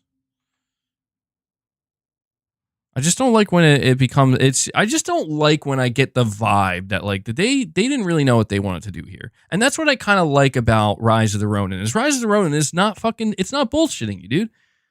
Rise of the Ronin is just, we got padding everywhere, man.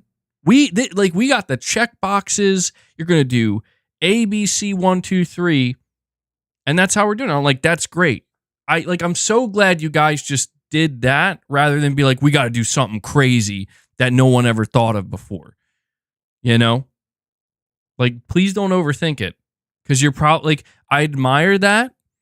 And I'm not saying we shouldn't get that at some point, but, like, let's leave that to, like, maybe, like, Rockstar or something, you know? Like, teams that are going to be spending 10 fucking years making one game that's going to sell a bazillion copies. Let them be the ones that figure out what's the next actual evolution here.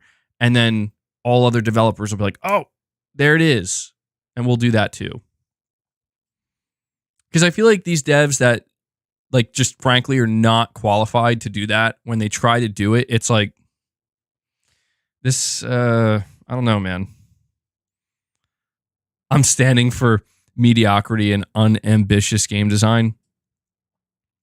I mean, not necessarily. I guess it comes down to, like, the development team themselves, where I'm just simply saying that, and I guess it's different for every person, but I just want to play video games to enjoy the games. You know, like, I don't, sometimes I get tired of, like, every game is like, we're going to blow your mind with this. And it's like, you're probably not, but okay, you know? And I don't know. I guess over time, I just start to realize that maybe it is just me playing Rise of the Ronin right now, where everybody's making it seem like Rise of the Ronin is some fucking mid-ass game. And I'm like, this game is fucking fun. Like I'm not kidding when I tell you this. I'm having the most fun playing Rise of the Ronin that I've had all year playing anything else. And so I guess it's just kind of changing my view of, like, well, that's weird, you know? That's kind of weird, right? Because I don't know. I just feel like that's at odds with what a lot of people are saying or how they feel. And I'm like, there's just something charming about it. I don't know exactly what it is. There's just something very charming about this game where it's like, I know it doesn't have the most triple A-ness graphics and the most refined animation, but there's something fucking charming about it. I'm like, this game is actually great, dude. Like, why is this game so fun? Like, there's just so many things I'm experiencing this game where I'm like, even like some of the enemy designs, like there's this American soldier character with like hatchets that you can tell, like, this was definitely a monster in probably like a Neo game or something. Because the proportions of this man's body is like not normal. Like, it just looks like a monster, and they put like a human skin over it. And it just looks like fucked up and weird. But I'm like, I actually love this. I'm like, this is incredible. Like, I don't know why. Like, it's very charming. I know that they did this to probably save dev time, but it works, I think, better this way. And I don't know. I'm just really enjoying my time with Rise of the Ronin. That's all. I'm not saying I don't appreciate ambitious game design. Of course I do. Of course I do. I like that AAA-ness, you know that, but I just sometimes start to fear that some of these studios, I don't even think it's it might not just be the studios either. It could be the, I don't know, gamers, right? Like the discourse online where it's like, we're always making it sound like, you know, a game's got to be all this or else. It's like, well, I don't know, man. Sometimes I think, and I'm guilty of this, sometimes I think we just get too far away from just realizing, like, really the number one goal of a video game should just be fun to play. It should feel good to play. Like, you know what I mean? That's it. Like, that should be the number one goal of a video game. And everything else should be secondary. That's all. And I think sometimes devs, they get so wrapped up in all these different things. And I think people talking online get wrapped up in all these different things that it's like, it's easy, I think, to just get kind of swept away into these other conversations where it's like, all that stuff is great, but is it fun to play? You know what I mean? And that's why I think that's just why Rise of the Ronin is surprising me so much, because I do think Rise of the Ronin is a victim of everybody's focused on all these other things, but like no one's talking about how it feels to play. I'm like, it fucking feels great. Like, it's really good. Like, dude, I'm fucking telling you, I know people are going to say you're out of your mind, MEG. At the rate I'm going with Rise of the Ronin, it could be one of my Game of the Year contenders. Like, I'm fucking really enjoying it. Like, this is a game where the more hours I spend with it, the more enjoyment I'm getting from it, and I want to keep playing it more and more. Like, I want to keep going. It's a good game, dude. I don't know. I'm surprised. I'm surprised too. Man. I am. Prince Smith, you're saying, fuck the live service dog shit and give me Days Gone for fuck's sake. Prince Smith, tell me how you really feel. No, I hear you, man. We'll see. Can Bend produce a successful live service game? I can't wait. I'm looking forward to that conversation when the day comes, you know? How are the DualSense features on Ronin? Pretty decent, actually. Not the best, but pretty decent. Over Helldivers? Well, I think Helldivers is probably going to be one of my Game of the Year contenders, too. Helldivers was amazing as well. I'm just saying, I'm feeling very similarly about, like, Rise of the Ronin the way I did about Days Gone. I have to admit, like, when I was playing Days Gone, or when I was leading into the release of that game, I think there was way more hype for Days Gone than Rise of the Ronin. Like, it's just a bigger game in general. But I was like shocked at the conversations I saw people having where they were talking about Days Gone like it was some kind of fucking like train wreck game. If not a train wreck, it's like, this game is so weak and bland and boring. And I'm like, dude, this game is fucking fun as hell. What are you talking about? Like, I was just genuinely like, what are these? Like, what do people want? This is a fun ass game, dude. Like, the open world solid. The freakers are cool, you know? Like, the combat feels good. The motorcycle feels good to ride. Like, there was so much about it that I thought was really good. And I'm like, I'm not saying it's perfect, but it's fun, dude.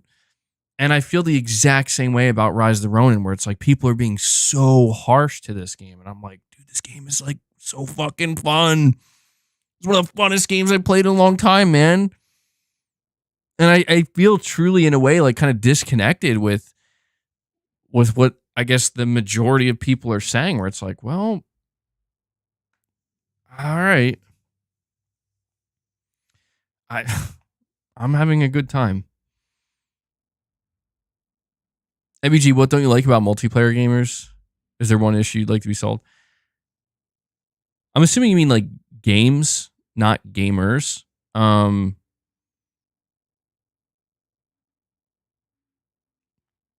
Yeah, well, I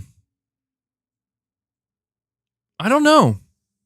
I don't know that I have much of a problem with multiplayer anymore. I don't know that I've ever had a problem with multiplayer. I just, you know what? Here's the one problem I do have. I hate that too many games that are being designed to be multiplayer or to be live service. I hate that too many of them are reaching for the stars. Where it's like, we got to be the next big thing. And it's like, again, that's why I keep coming back to Helldivers, where it's like Helldivers serves as proof that, like, when you don't try, that's probably when it will happen. Don't try to be the next big thing, and it turns out you'll likely be the next big thing. You know?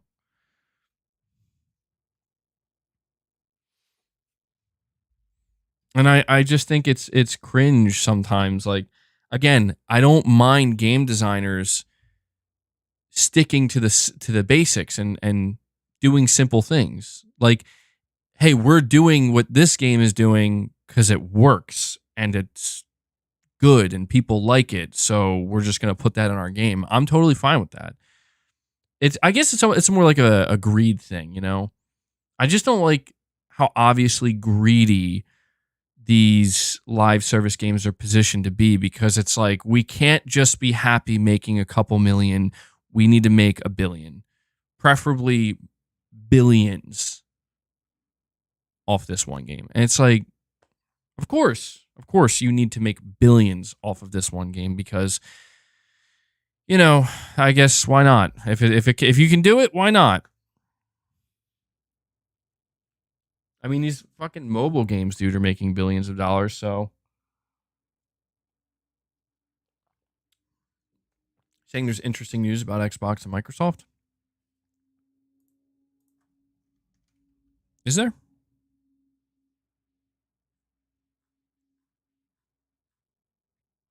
I'm not seeing anything.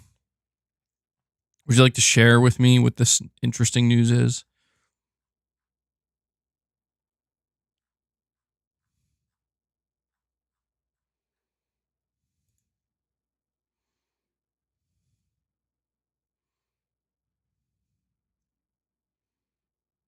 Game as a service is an unsustainable model.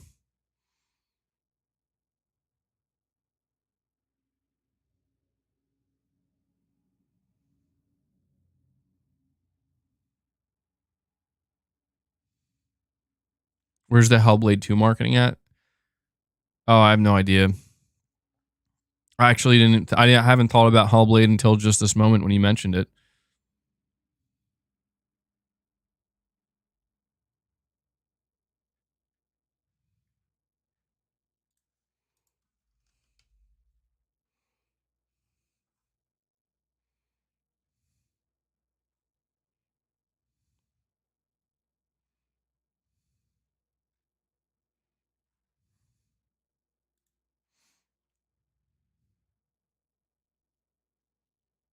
Corey's like, I never heard of this Microsoft News thingy.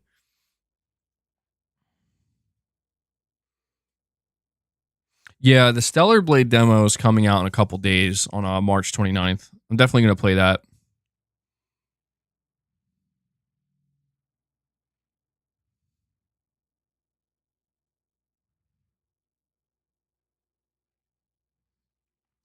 We did cover that yesterday about Xbox apparently making a handheld.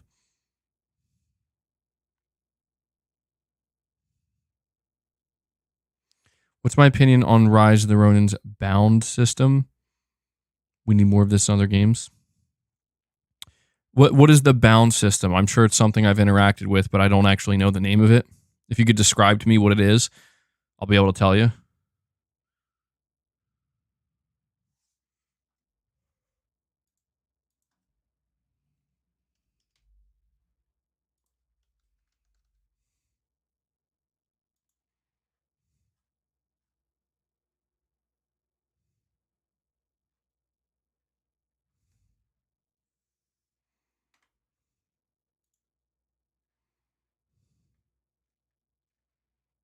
I'm on IG. You're saying IGN has news on it?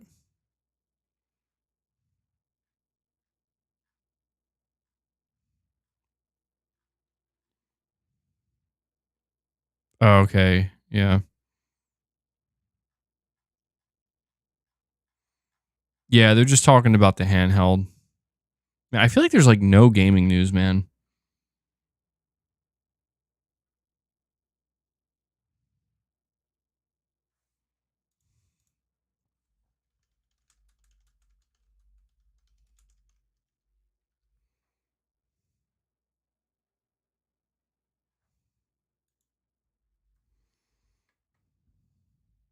FSR 3.1 coming to Xbox.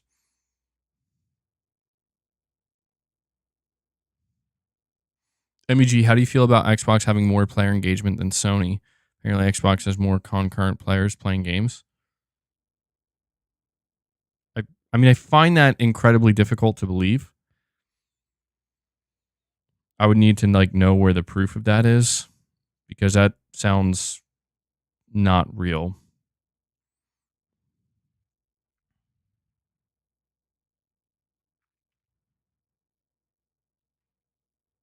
Oh, you can choose who to date, give them a gift, and even cut relationships. I guess I haven't. Yeah, I don't know. I know that there's a bit of like romance in this game, but I haven't really done much with that yet. So once I delve deeper into it, I'll definitely let you know my thoughts on it. But yeah, I do like the fact that you can kind of like they're setting up in Rise of the Ronin where you have all these different characters and you can choose who you want to have like better relationships with and you can gift people. And I do like that. Like it's so weird, man, because people have been making it sound like this game is like no story and like super uninteresting characters. And I'm like, this is actually pretty different from most games like this, where like I can kind of choose who I want to create bonds with, right? And I don't know. I don't know. Dude, if there's something that I'm learning, or it's not that I'm learning, but it becomes clearer and clearer to me every single year, is reviews are not worth fucking anything, dude. Like review outlets, Metacritic scores, like this shit just doesn't mean anything. And it just becomes clearer and clearer each year that goes by.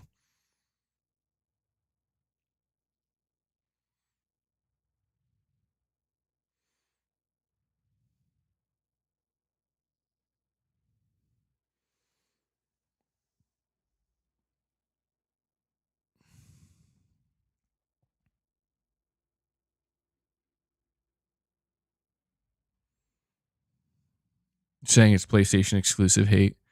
Maybe a little bit, yeah. It's hard to say.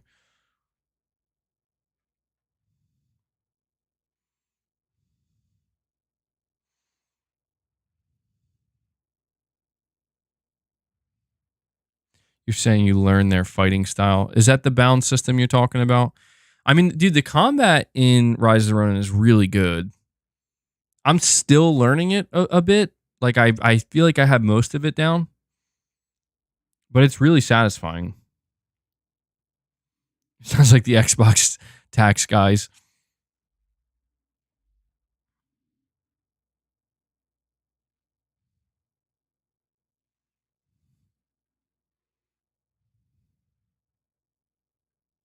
How would I rank the PS5 amongst other PlayStation generations? I don't know yet, man. I gotta let the gen finish out first. I gotta see how it's gonna end.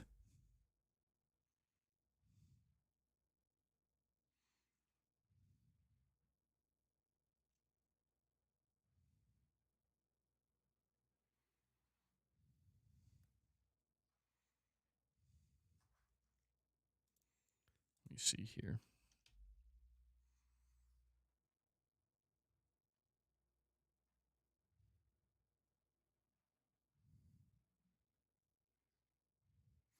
Console wars are over. Microsoft is ramping up third-party development. Christopher Dring, Xbox is flatlining. What is this?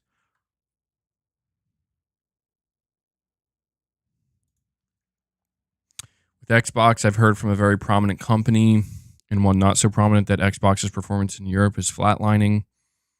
You can follow our monthly coverage in the games market, and you can see Xbox's sales are falling, and it's fell all throughout last year, and it's falling even harder this year.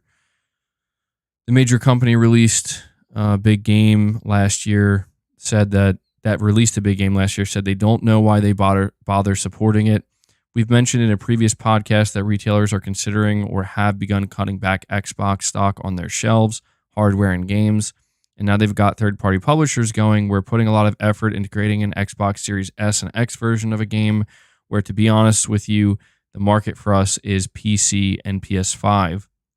And with Xbox putting some of their games on PS5, I understand the majority of them will be coming across at some point, assuming it progresses as Xbox believes it probably will. I think Xbox is in real trouble as a hardware manufacturer, and that was the thing that came out of GDC for me, because I always just thought, I've always been of the belief that it is the Game Pass delivery system. It's got a good UI. It's got a good controller. If you like Xbox games, it's probably the best way to play them, etc. I thought it would be fine, but then I didn't really factor in that some developers and publishers might just go, yeah, I don't know. Is there any point? And that's when you can lose it. I was watching Michael Pachter's podcast. He was talking about how it's all about Game Pass for Xbox, yet I've actually been hearing that Microsoft's been putting less focus on Game Pass. I think that's from the Microcast. That's from Christopher Dring. I'm not surprised. Yeah, dude, it's over for Xbox. It is. I mean, as a console, it's going to still exist, but to me, that was the biggest, I think, factor that no one really considered during all this conversation about Microsoft putting their games on the PS5. If Microsoft goes third party, how are third party developers going to react? And I don't know. Apparently, at least out of GDC, some developers are really starting to think like, should we even bother putting our game on your console, on your platform? And that's where shit gets really concerning. We have Corey, the legend Landiga, over 2 hours into this stream, and he's like, you know what? It's time to start it. It's time to start this member train, and he drops a 10 bomb on us. Corey does it, man. Thank you. Appreciate it. That's really loud. But that was some fancy shooting. You're pretty good. There you go, Corey. Thank you so much, man. Corey gets us up to 10 members. All right, who's going to do it? Who's going to keep the membership train going so we can give you-know-who his snacks? Okay, he didn't react.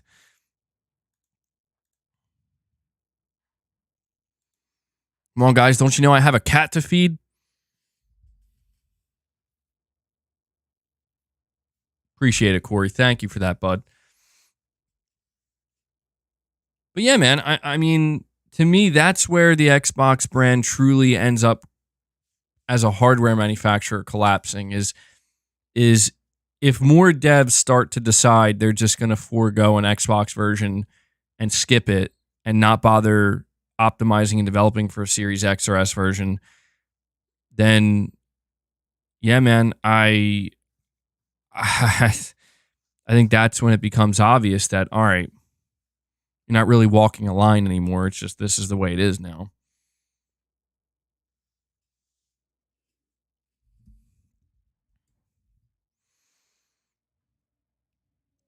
Corey says, LOL, I did my part. Come on, mates. No, Corey, don't you understand? You're supposed to do all the lifting. You're supposed to gift 100+ memberships solo. Don't you get that, Corey? I'm just kidding. No, Corey, you've been God, man, you've probably gotten the platinum trophy on this channel more than anybody. So you've definitely shown more than enough support, man, and I always appreciate it. Xbox, even as a service, is kind of over their not gaining new subs for a long time. Yeah, dude, listen, man, I don't know what the fuck happened to Xbox, but I'm telling you, after last month, something changed, dude. Like, people don't even care to shit on Xbox anymore. It's weird. It's very strange. And we have Chris B. Chris B answers the call. I feel like I almost call him Crispy. Chris B answers the call and drops a 5 bomb for you guys. He follows up Corey's 10 bomb, and just like that, the train is rolling, people. We are now at 15 members on the day, 10 away from hitting a goal. Chris, thank you, man. Really appreciate all the support you've been showing the channel as well. Keep in mind, I don't know if I mentioned this earlier, but we are going to be doing a members lounge after today's stream. So if you are a channel member, look forward to that. Yesterday's members lounge was fun. Yesterday's members lounge went on longer than it was supposed to, though. Have I seen the CNBC video about microtransactions? No. Oh, Chris, by the way, let me see. Kept you waiting, huh? That's for you, Chris. And Corey drops another 5. Corey wants to see us hit that goal, guys. Corey drops another 5. That's 15 memberships gifted by Corey. He's keeping this shit going. I don't know why I said shit. I meant to say train. I meant to say membership train, but I said shit. He's keeping this shit going. He is, though. Good stuff, man. We're sitting at 20 members gifted now, 5 away from hitting a goal. Who's going to bring it on home? I know somebody's going to. I know you guys. Just 5 away from snacks for boss.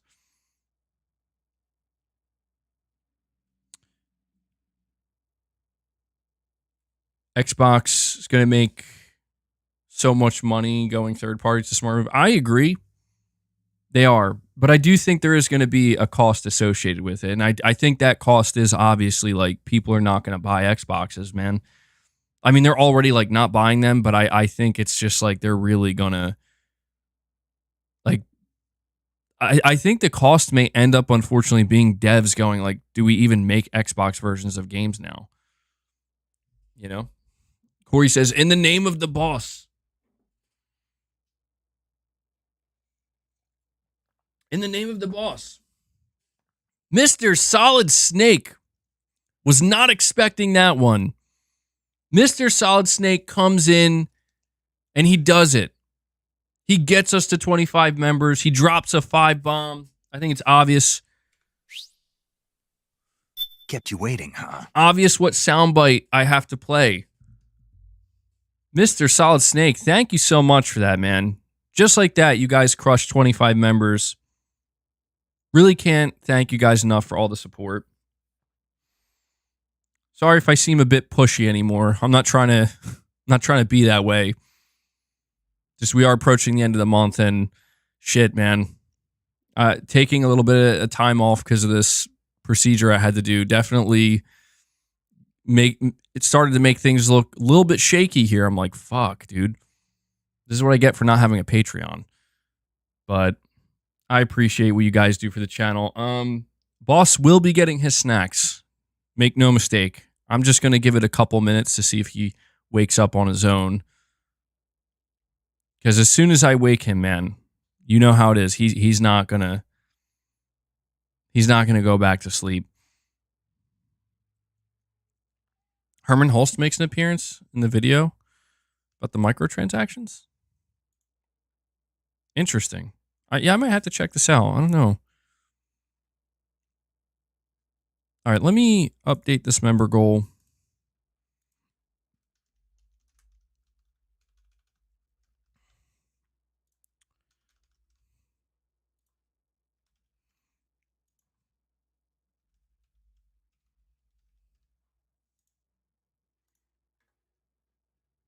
And there we go.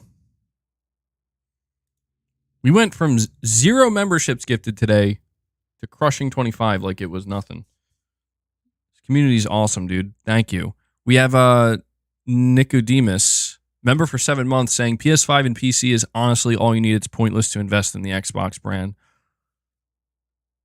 I mean, yeah, I've been saying for a little while now that, like, one of the reasons I haven't bought an Xbox console, even as somebody who does like console gaming, is just because I do have this really powerful gaming PC, and I just can't help but kind of feel like if I do have the desire to play any Xbox games, I could probably just do it right here. I could probably just run a truthfully an HDMI cord from my PC to my TV and play it that way. But I do still appreciate the console experience, though, and that's what makes me a little bit sad about the situation with Microsoft. Is they just, I don't know, like I said, I think there's a cost associated with what they're doing here, and I don't know that it's going to be felt immediately, but as they progress with their third-party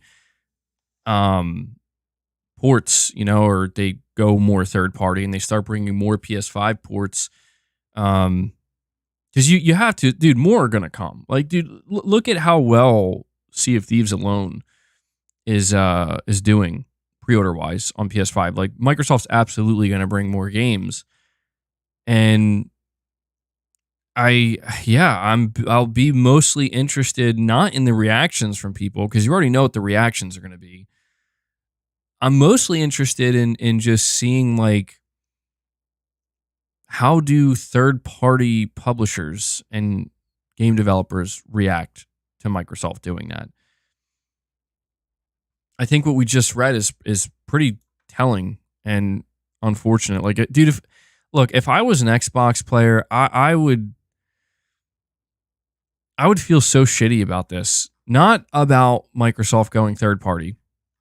I wouldn't feel shitty about that, because I'd be like, well, whatever. What I would feel shitty about is just what seems to be, like, you know, the Xbox, again, like, it, in a certain way, it is flatlining. You know, the console's not selling in Europe. Sales are down. And that's why somebody said earlier, like, what do I think about there being higher engagement on Xbox compared to PlayStation? Like, there's no way that can be true. Like, there's just no way that can be true. It makes no sense. But I worry about the competition of it all, really. I do think that in the next couple of years, we're going to see, like, a shift where it's going to be, like, basically Sony and Nintendo competing mainly in the console space. And I think Microsoft will just maybe be there, not competing, but they'll just be there. They'll exist until Microsoft decides we don't want to exist here anymore. They'll exist for now. But I guess what I'm saying is, in the next couple of years, or maybe by the next generation, if the sales drop low enough, I could see Microsoft being like, all right, it's time to pack it up in the console space. And that would suck. I wouldn't want to see that. But what are you going to do? We have the Leninator FFC saying 8 months and counting.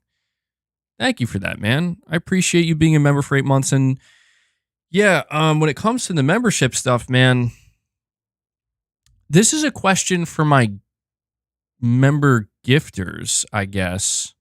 For those of you who gift memberships, what is your primary reason for doing so? Is it, like, to support the channel? Is it, do you get joy? Like, is it mainly because you like to see other people get memberships and have them so they can gain access to, like, the members lounge? Is it a combination of it all? I just wonder this because, like, one of the things I feel like I might have to change, it really depends on my life circumstances, to be honest, is I realize, like, I don't really give much incentive for people who are gifted memberships to, like, actually pay for a membership, you know? And I think that kind of hurts the channel a little bit, because it's like, there are, like, very generous people here always doling out membership gifts. And I think like most people are like, oh, I'll just wait till I get a membership gift. And I can't blame you for that, you know? And that's been working fine. But I do like worry that, man, the whole point of this is to try to establish a strong membership community. You know what I mean? Like a membership community of people who are paying to support the content each month, you know? So I might have to like think about how I'm going to approach that going forward. Just something I'm thinking about. And as I say that, we had the Leninator FFC dropping a membership gift as well. Thank you, Leninator. Appreciate that, man. You just brought us up to 26 members. Let me add that. My screen's a little messed up here. I need to... I'm waiting to see if boss is going to panic because some sirens just went off. I need to do hot tub streams. I'm thinking about creating like a higher membership tier that's like $1 or $2 more than the base tier, and you'll get exclusive workout streams. How's that sound? They'll just be streams dedicated to me working out right here. Just full-blown workouts, you know? Does that sound worth it? I'm not going to lie. Like, I would be genuinely curious to see, like, Space Gambler's like, okay. Does that not sound good to you, Space Gambler? Huh? This isn't turning into an OnlyFans. That's not what this is. I know that's what you're thinking. That's not what this is. Do you think it would definitely get the views up? I tell you, a lot of people I think would be very surprised. You know what? Maybe not, though. I say people would be surprised. They probably wouldn't be. They'd be like, that tracks. The Game Cat, Andrew Ehrenreich, member for 18 months, says, have you tried any of the new PlayStation headphones? I'm listening to your stream right now on the earbuds while playing Genotype in PSVR 2. They're great. That's actually awesome. That's awesome that you're listening to this while playing PSVR 2. Yeah, I did basically a mini review, I guess you could say, of the new Pulse Elite headset, and it's really good. Like, I had high praise for it. I've been using that. I haven't been able to use it the past week and a half or so, but I've been using it for, I'd say probably how long has it been out? Like a month now? Definitely like the first 2 weeks after launch, it was like the only thing I was using. It was really good. Really enjoyed it. I still really am enjoying it. I just had to take a little break from using it because I can't really wear it on the, presses up against my cheek a little too hard. But they're very high quality. I mean, for $150, the sound quality is great. When it comes to the, the Pulse Explorers, I have those as well, and I love them. I listen to music all the time with them. I use them somewhat frequently, and the only thing I don't like about those is when I'm using them when gaming, the mic quality is pretty terrible. But yeah, really, really great sound quality.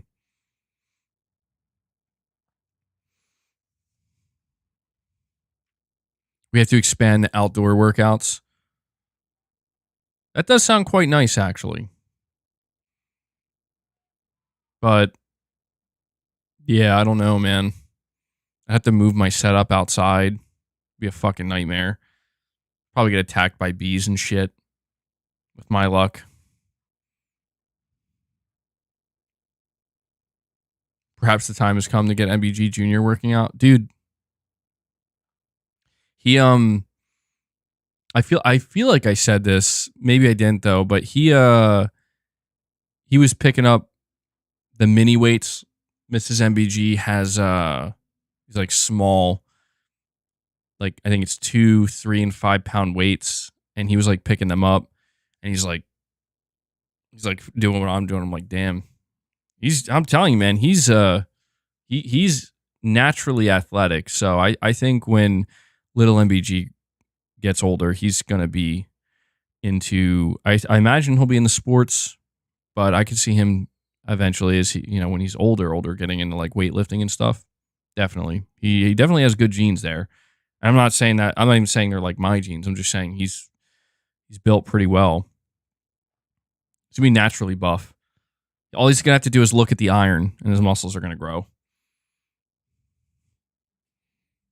Here we go. It's time. It's time, boss.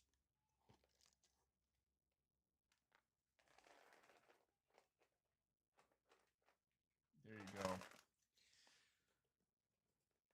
Boss is extremely thankful once again. Boss is thanking you once again for making his dreams come true. Paul with 4-month milestone chat says, feed the beast. He's he loves these snacks. I thought he liked the dairy ones better, but I don't know, man. It's like a tie. He likes all these snacks equally. He loves them. But yeah, thank you guys for that. Every time Boss gets some snacks. Oh yeah. That's Boss saying thanks, by the way. I gotta remember to play that every time we hit a goal.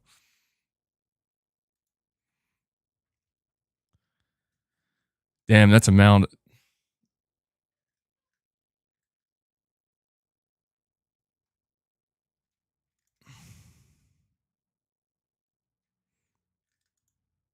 So I just found out yesterday that Boss is in like human years, he's almost like 40.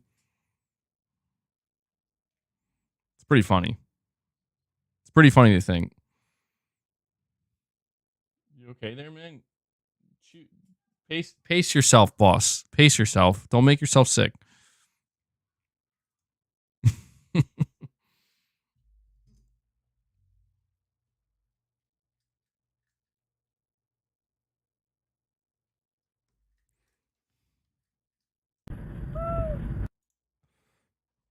That one was for Little MBG.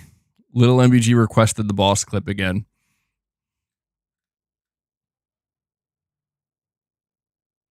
Oh, yeah. Leia's almost 50 years old in human years. Leia's like 48 years old. I was like looking at her last night. She was laying on the sofa with me, and I'm like, her fur looks like it's turning white. I'm like, damn, Leia. Starting to get old. Elder Leia. God damn, he destroyed those, man.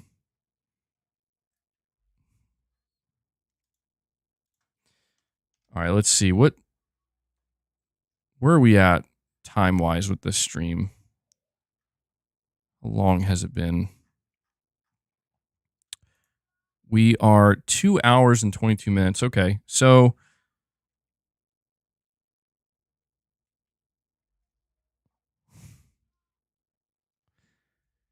all right, so I'll keep this stream going for a couple more minutes. We'll bring it to the 2.5 hour mark. And once we're done, I will fire up another members lounge and we'll hang out there for a little bit, just me and the members, and we'll chat. Stephen Leon, you're saying, okay, it's time for my once a month donation. Stephen Leon, are you, I guess he's preparing the donation. And Stephen Leon, why am I saying it like that? Stephen Leon. It's Stephen Leon. Stephen Leon comes in and drops a 20 bomb. Boss. Just like that. Look at it, man. Look at it.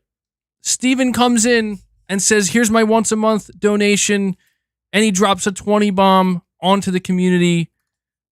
Holy shit. He just brought us up to 40. Let's see. 45 members. No, 46. Sorry. Holy shit. Indeed. Steven just brought us up to 46 members. Boss is in shock. Sorry, I'm distracted. I hear little MBG out there freaking out. I guess he's watching the stream. Thank you so much for that, man. No, that was really, really awesome of you, Steven. So 20 more people gaining access to the members lounge. And just like that, Corey, the legend, doing some more heavy lifting today, drops another 5 bomb, gets us over the 50 member mark. Just like that, guys. You crushed a second goal. Amazing. Thank you guys so much for all that support. Steven, thank you for that 20 bomb. Corey, thank you for the 5 to follow it up to bring us to 51 members. You guys absolutely crushed it. That means boss needs more snacks. I should be able to start lifting soon, by the way. Now he's sneezing like crazy over there. So, yeah, we're sitting at 51 members now, guys.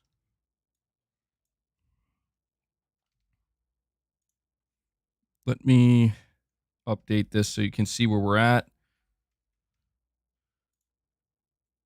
Boom. 2 goals. Absolutely annihilated. Out of nowhere, too.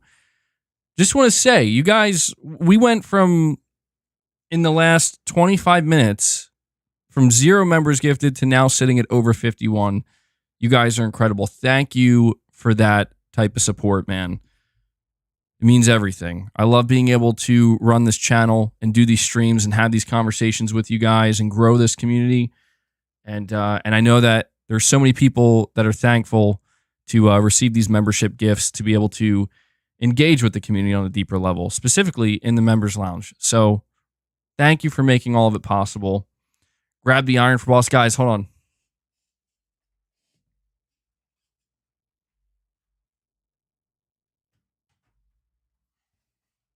All right. So my doctor told me that I have to take it easy with my workouts. So he recommended I kind of reduce the weight. I got this is what I'm working with. All right. So here are your reps. What is this? 2 pounds. 2-pound dumbbells. Here are your reps, guys. I'm feeling it. That's about all I got in me. That's all I got in me. Boss, you want to lift? What if he just picks it up with his paw, starts doing hammer curls? Don't worry. I think starting tomorrow or Wednesday, I should be able to lift normally again. For now, though, I gotta just... You know, you do enough reps with these. I know we laugh because it's like 2 pounds. Dude, you do enough reps with these, you'll feel a burn. You will feel a burn. Probably need to do like 100 reps, but... And we have Sean Mitchell coming in, dropping another 5 bomb on you guys. Sean Mitchell's keeping the membership train going strong here. Another 5. He brings us up to 56 members on the day. That's crazy. You guys never cease to surprise me. 56 members, dude. Just like that. Sean, thank you so much, bud. Let me... Which soundbite should I use here? Get some! Get some! There you go. Get some membership gifts. Get some membership gifts. Say hello to democracy! I haven't been playing much Helldivers recently. I feel like Rise of the Ronin has completely taken me over. Is anybody here still playing Helldivers? What's the player count on that look like?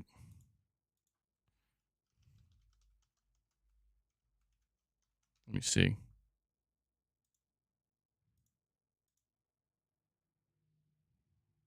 Wow, there's still so many people playing Helldivers. Right now, there's 172,000 people in game on Steam. The 24-hour peak, 302,000. I'm actually really surprised, dude, that it's still maintaining that many players. Holy shit. Yeah, I might have to get back on soon and do a couple more games. Love to see it, though, man. I really would have thought that by now the player count would have slowed down quite a bit. Or not slowed down, but shrunk quite a bit. Sean, you're saying you're too stubborn to go down a difficulty or two.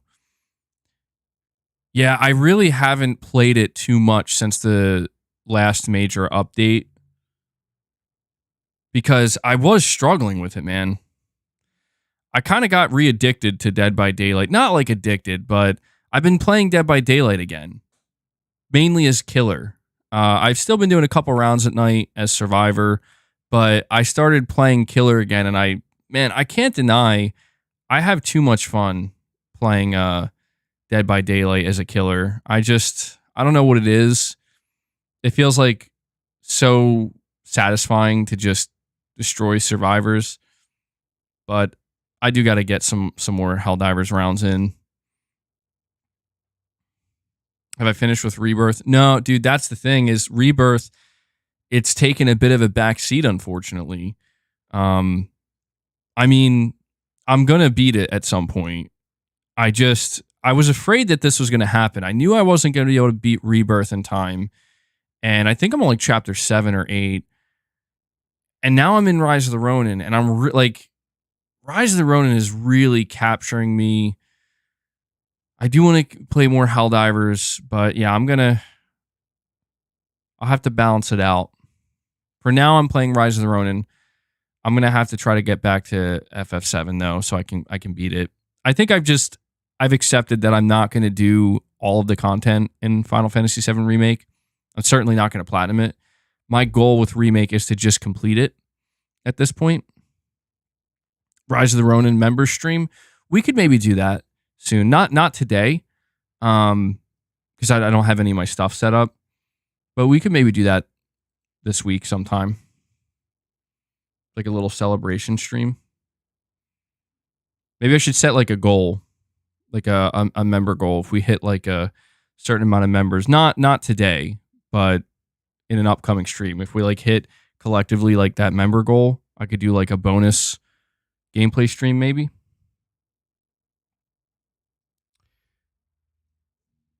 Man. Let me see. We're at the 2 hour and 31 minute mark. All right, guys. Here's what we're going to do. That's funny, Paul. Hold on, boss. Let's go this way.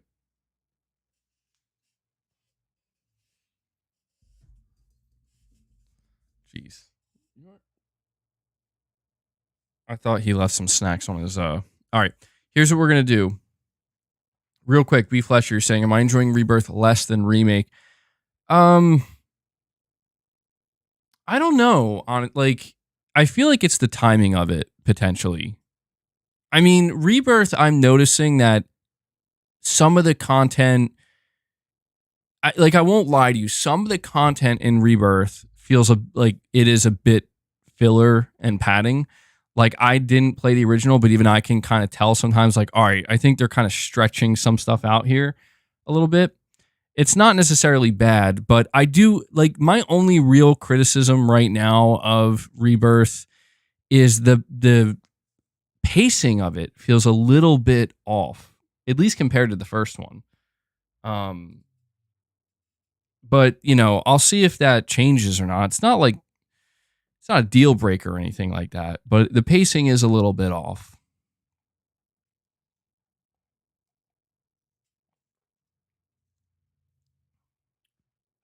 It kind of has this flow to it where every time things start to get kind of like interesting,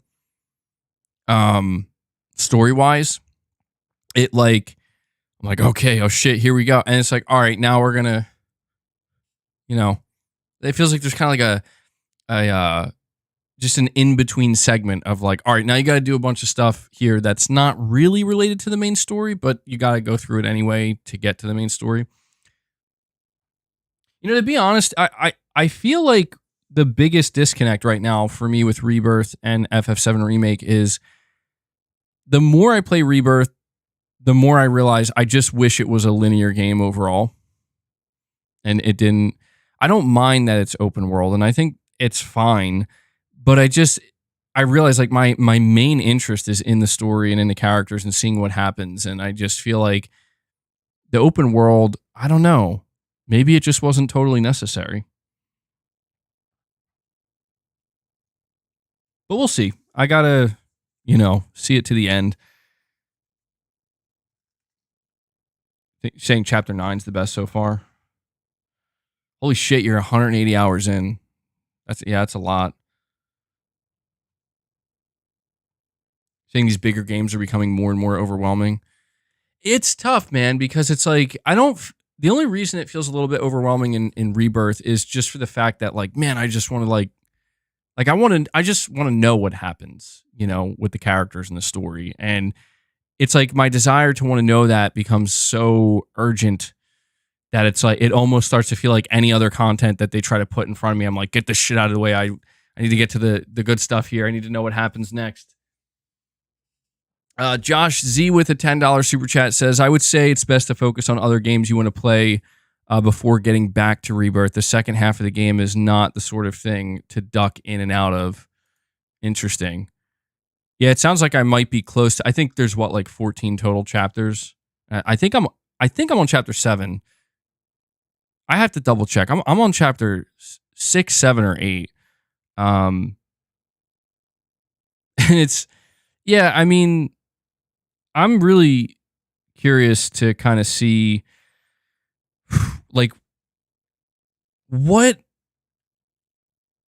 I'm curious to see, what direction they're going to take, I guess, going into the third game, because I don't know, man, it feels like with Remake, it was like, all right, this is a linear game, and, we're just kind of focusing on remaking the first, 5 or 6 hours of the original game. And then with Rebirth, I guess it's like, all right, we're going to ramp it up a notch here. And the way we're going to do that is by making it open world, or having these open world areas. And so I just naturally wonder, what will the third game do? Are they going to overextend themselves? I don't know. But I hear you, Josh. I'll try to keep that in mind. It does, yeah. This is exactly what I was afraid of, man. The past week, I wasn't able to really game at all, or very much at all, and I was hoping that I would have been finished Rebirth by the time, by the time Rise of the Ronin came out. Because I also had this distinct feeling. I was like, once Rise of the Ronin comes out, if Rise of the Ronin hits the way I'm expecting it to, I'm likely going to get consumed by it. And that's exactly what's happening, dude. I'm consumed by Rise of the Ronin. I think I already have 15 hours into it, which for me is a lot. But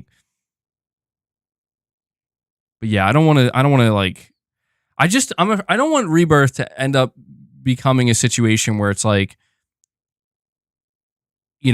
it's December. It's so MBG, did you finish Rebirth yet? It's no, not yet. And I just never get around to it. Orange, remember for 10 months, you're saying, weren't you supposed to wait with Ronin until you finished FF7? LOL. By the way, did you claim the Jim Ryan PlayStation Stars figure? No, I actually don't do anything with PlayStation Stars. I just couldn't get into it. It's just not, I don't know, it's too meta for me, man. I follow it, I see the different rewards that they have. And that, to be honest, that Jim Ryan bobblehead figure kind of makes me feel a little bit regretful that I didn't really embrace PlayStation Stars. I'm just kidding. I want a real, listen, if they were selling that thing for real, an actual real tangible Jim Ryan bobblehead, I'd have that shit right here. All right. But yeah, I did I say, I don't recall if I said that or not. Did I say that I was going to wait? I probably did. That sounds like something I would say. I couldn't help myself. I had to see Rise of the Ronin for myself. I think the real question is if I'm enjoying Rise of the Ronin more than Rebirth. I don't know, dude. I know that maybe sounds blasphemous for some people. I don't know. I feel like the conversation that I'm going to end up having about Rise of the Ronin is going to freak a lot of people out as I continue on with it. Because I'm telling you, man, I really don't mean to sound like I'm overhyping the game, because I don't I'm just speaking for me. Like, I'm not trying to say like, no, you need to understand this game is incredible. I'm just saying like, I am just shocked at how much I'm enjoying Rise of the Ronin. Maybe that'll change, but like, it's weird because it's like Rise of the Ronin is not doing anything insane or incredible. It's just not.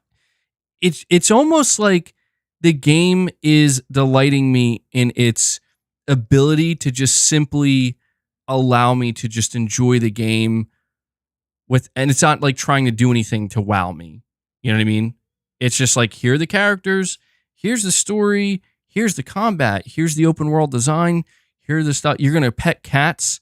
Maybe that's why I'm so engrossed with it, because I'm collecting cats. But you're freaking out about me enjoying Rise of the Ronin. I don't want to I'm not trying to oversell it. I'm just saying it's pressing the right buttons in my brain, I guess, is the best way I could put it. Like, everybody's wired differently. We all gravitate towards different things, and all games are trying to press certain buttons in your brain. And what I've played of Rise of the Ronin so far, it's definitely pressing certain buttons where I'm like, I like this and I like that. And I know this is gonna be the craziest thing I say. I know people are gonna be like, dude, this is the craziest thing. Maybe it will be, maybe it won't. I like the way the game looks. I'm sorry. I'm sorry. I know people are like, bro, what the fuck are you smoking? But I'm telling you, I don't know what it is. There's something about it that I like. I know it's not the most photorealistic graphics. I know it's not the best graphics or the best assets, but it's like, to me, this is one of those games where something about the style, like the artistic style and the presentation, and the setting, it's like, it's all just, it's speaking to me, man. It's really speaking to me. And I had high expectations for this game. You guys know that. I was excited for it from the moment I saw it. And you know, I to be honest, after I saw the reviews, I was kind of prepared, like, all right, maybe this game isn't going to be as fun for me as I thought it was going to be. And I'm playing it, and I'm like, again, I'm like 15 hours in, I'm like, why is this so amazing? Like, why is this like actually better than I thought it would be? But who knows? Maybe I'll progress and something terrible will happen, and I'll be like, oh, you know what? Never mind. MBG, you said Starfield looked bad, and I, hold on. And you think even Starfield looks better? I mean, yeah, I guess Starfield. I don't know. Starfield doesn't. I don't think it looks that bad. It's just, again, I think this is where it comes down to. It's like graphical art style and like direction. For me, I totally understood the direction they were going in with Starfield, and I'm like, but the thing about Starfield is the entire premise of the game didn't interest me. And I think that's really because like, let me switch my feelings, where let's say the way I feel about the setting and the type of game that Rise of the Ronin is, you know, take that and just transpose it onto Starfield. I would probably be totally forgiving of Starfield's graphics and be like, I don't give a fuck. I love this type of gameplay. I love the space exploration. I love the RPG mechanics. And truthfully, and it just, because I've always tried to tell people, I'll talk about graphics. I'll talk about them just as much as the next guy, right? And I do care about them to a certain extent. But if I enjoy playing a game and playing a game makes me feel good, the graphics will never matter more than that, ever, under any circumstance. That's just, to me, that is the essence of being a gamer. You know what I mean? Like, being a gamer means you interact with video games. And the visuals are a big part of that. But no matter what, the visuals have to be secondary. So I guess, for example, if you show me a game that I'm not interested in, and it also is not that appealing, then I'm probably going to be like, a little bit more critical of it. And that's why I understand why people are critical of Rise of the Ronin. Because I know that for a lot of people, they're not interested in the setting of Rise of the Ronin. They're not interested in the gameplay because they just feel like it's another, you know, open world, Ubisoft-esque, Ghost of Tsushima-esque type game. And I get it. Like, there's just a lot of things about the game that don't interest people. And then they see the graphics and then they're like, yeah, no. And they're like, you know, the graphics basically make them even feel even more critical of the game. I understand that completely. And that's why I'm not trying to like convince anybody like, no, you need to love Rise of the Ronin. You need to trust me. It's a great game. Again, it just reminds me of Days Gone in the sense that it's a game I was looking forward to, and I found myself being even more delighted with it the more I played it and like the deeper I got into it. And it's a great combo. Is the story captivating? It's so far it's pretty good, I would say. It's not like I don't know if I would say it's captivating. It's good enough. Like, you have to find your twin blade, and the idea, I guess, is in the process of trying to find your twin blade, you're running into all these other characters, and I do like the time period that they chose where it's like a time of great change for Japan, and I like the fact that there are some areas of the map that look, you know, definitely like not progressed and just more traditional, not westernized, I guess you could say. And then there are other parts of the map where you can see the Western influence. And it's very cool, and they have like firearms, and it's nice. It almost makes me wonder if like at some point Sucker Punch might kind of go forward in time with the Ghost of Tsushima IP, and like I don't know, maybe it could be like Jin Sakai's like great grandson or something, great grandchild, and kind of, you know, take place during this time period because it's actually fairly unique. Anyway, I'm gonna have to cut it short there. I could go on and on. I will likely do a stream. It depends. It depends on the news cycle. If there's not a whole lot of news and I can make time for it, I will likely do a dedicated stream talking all about Rise of the Ronin. It just feels like I feel like I've been talking about it a lot already. And maybe we can set up like a member goal on an upcoming stream where if we hit it, we can do like a bonus members only second gameplay stream, part 2, I guess you could say, for Rise of the Ronin as well. But yeah, I went a little bit over my time that I wanted to do here. I'm trying to keep, because I'm streaming more frequently, I'm trying to keep them a little bit shorter. So I'm going to bring this stream to an end in about 2 minutes here. So this will be last call for members. Again, I am going to open up the members lounge right after the stream. We're going to hang out there for a little bit. I think what I'm going to do is actually bring up one of my older Days Gone videos and react to it. I think that might be an appropriate thing to do since, given today's topic, the main topic of discussion was about Sony Bend, their new game, not being Days Gone 2. So please join me over there. And I did forget during the course of this entire stream, except for the beginning, to ask you guys to please hit that like button.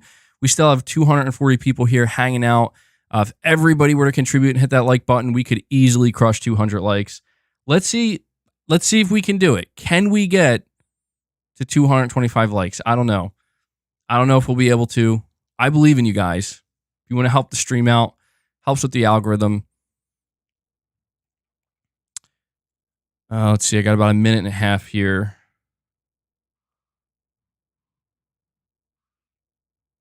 That's why The Last of Us is a top 5 game of all time, because it has a great story, gameplay, and graphics.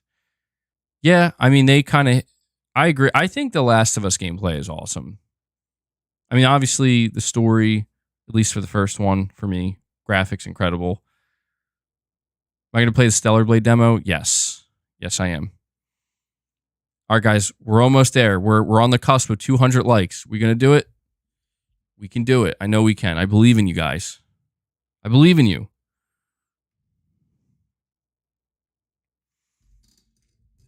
I feel so weird just kind of sitting here waiting for but I don't know. I'm trying to end the streams at like specific times.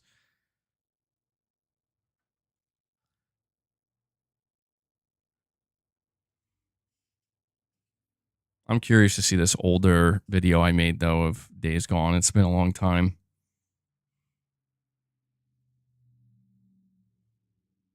MBG, you're the first person who ever believed in me. I'm glad to hear that. All right. Thank you guys for all of your support. 56 members. You guys crushed it today. Anybody who donated a super chat, thank you, thank you, thank you for everything you do for the community and for the channel and for myself. And I also want to give a shout out to Devil Shooter. He does the timestamps. He does a great job. Devil Shooter, thank you for what you do. This stream is coming to an end. I'm going to be opening up the members lounge in about 5 minutes. So I will catch all of my members over there. And to anybody else, I will see you hopefully tomorrow with another show. So until then, take care, guys.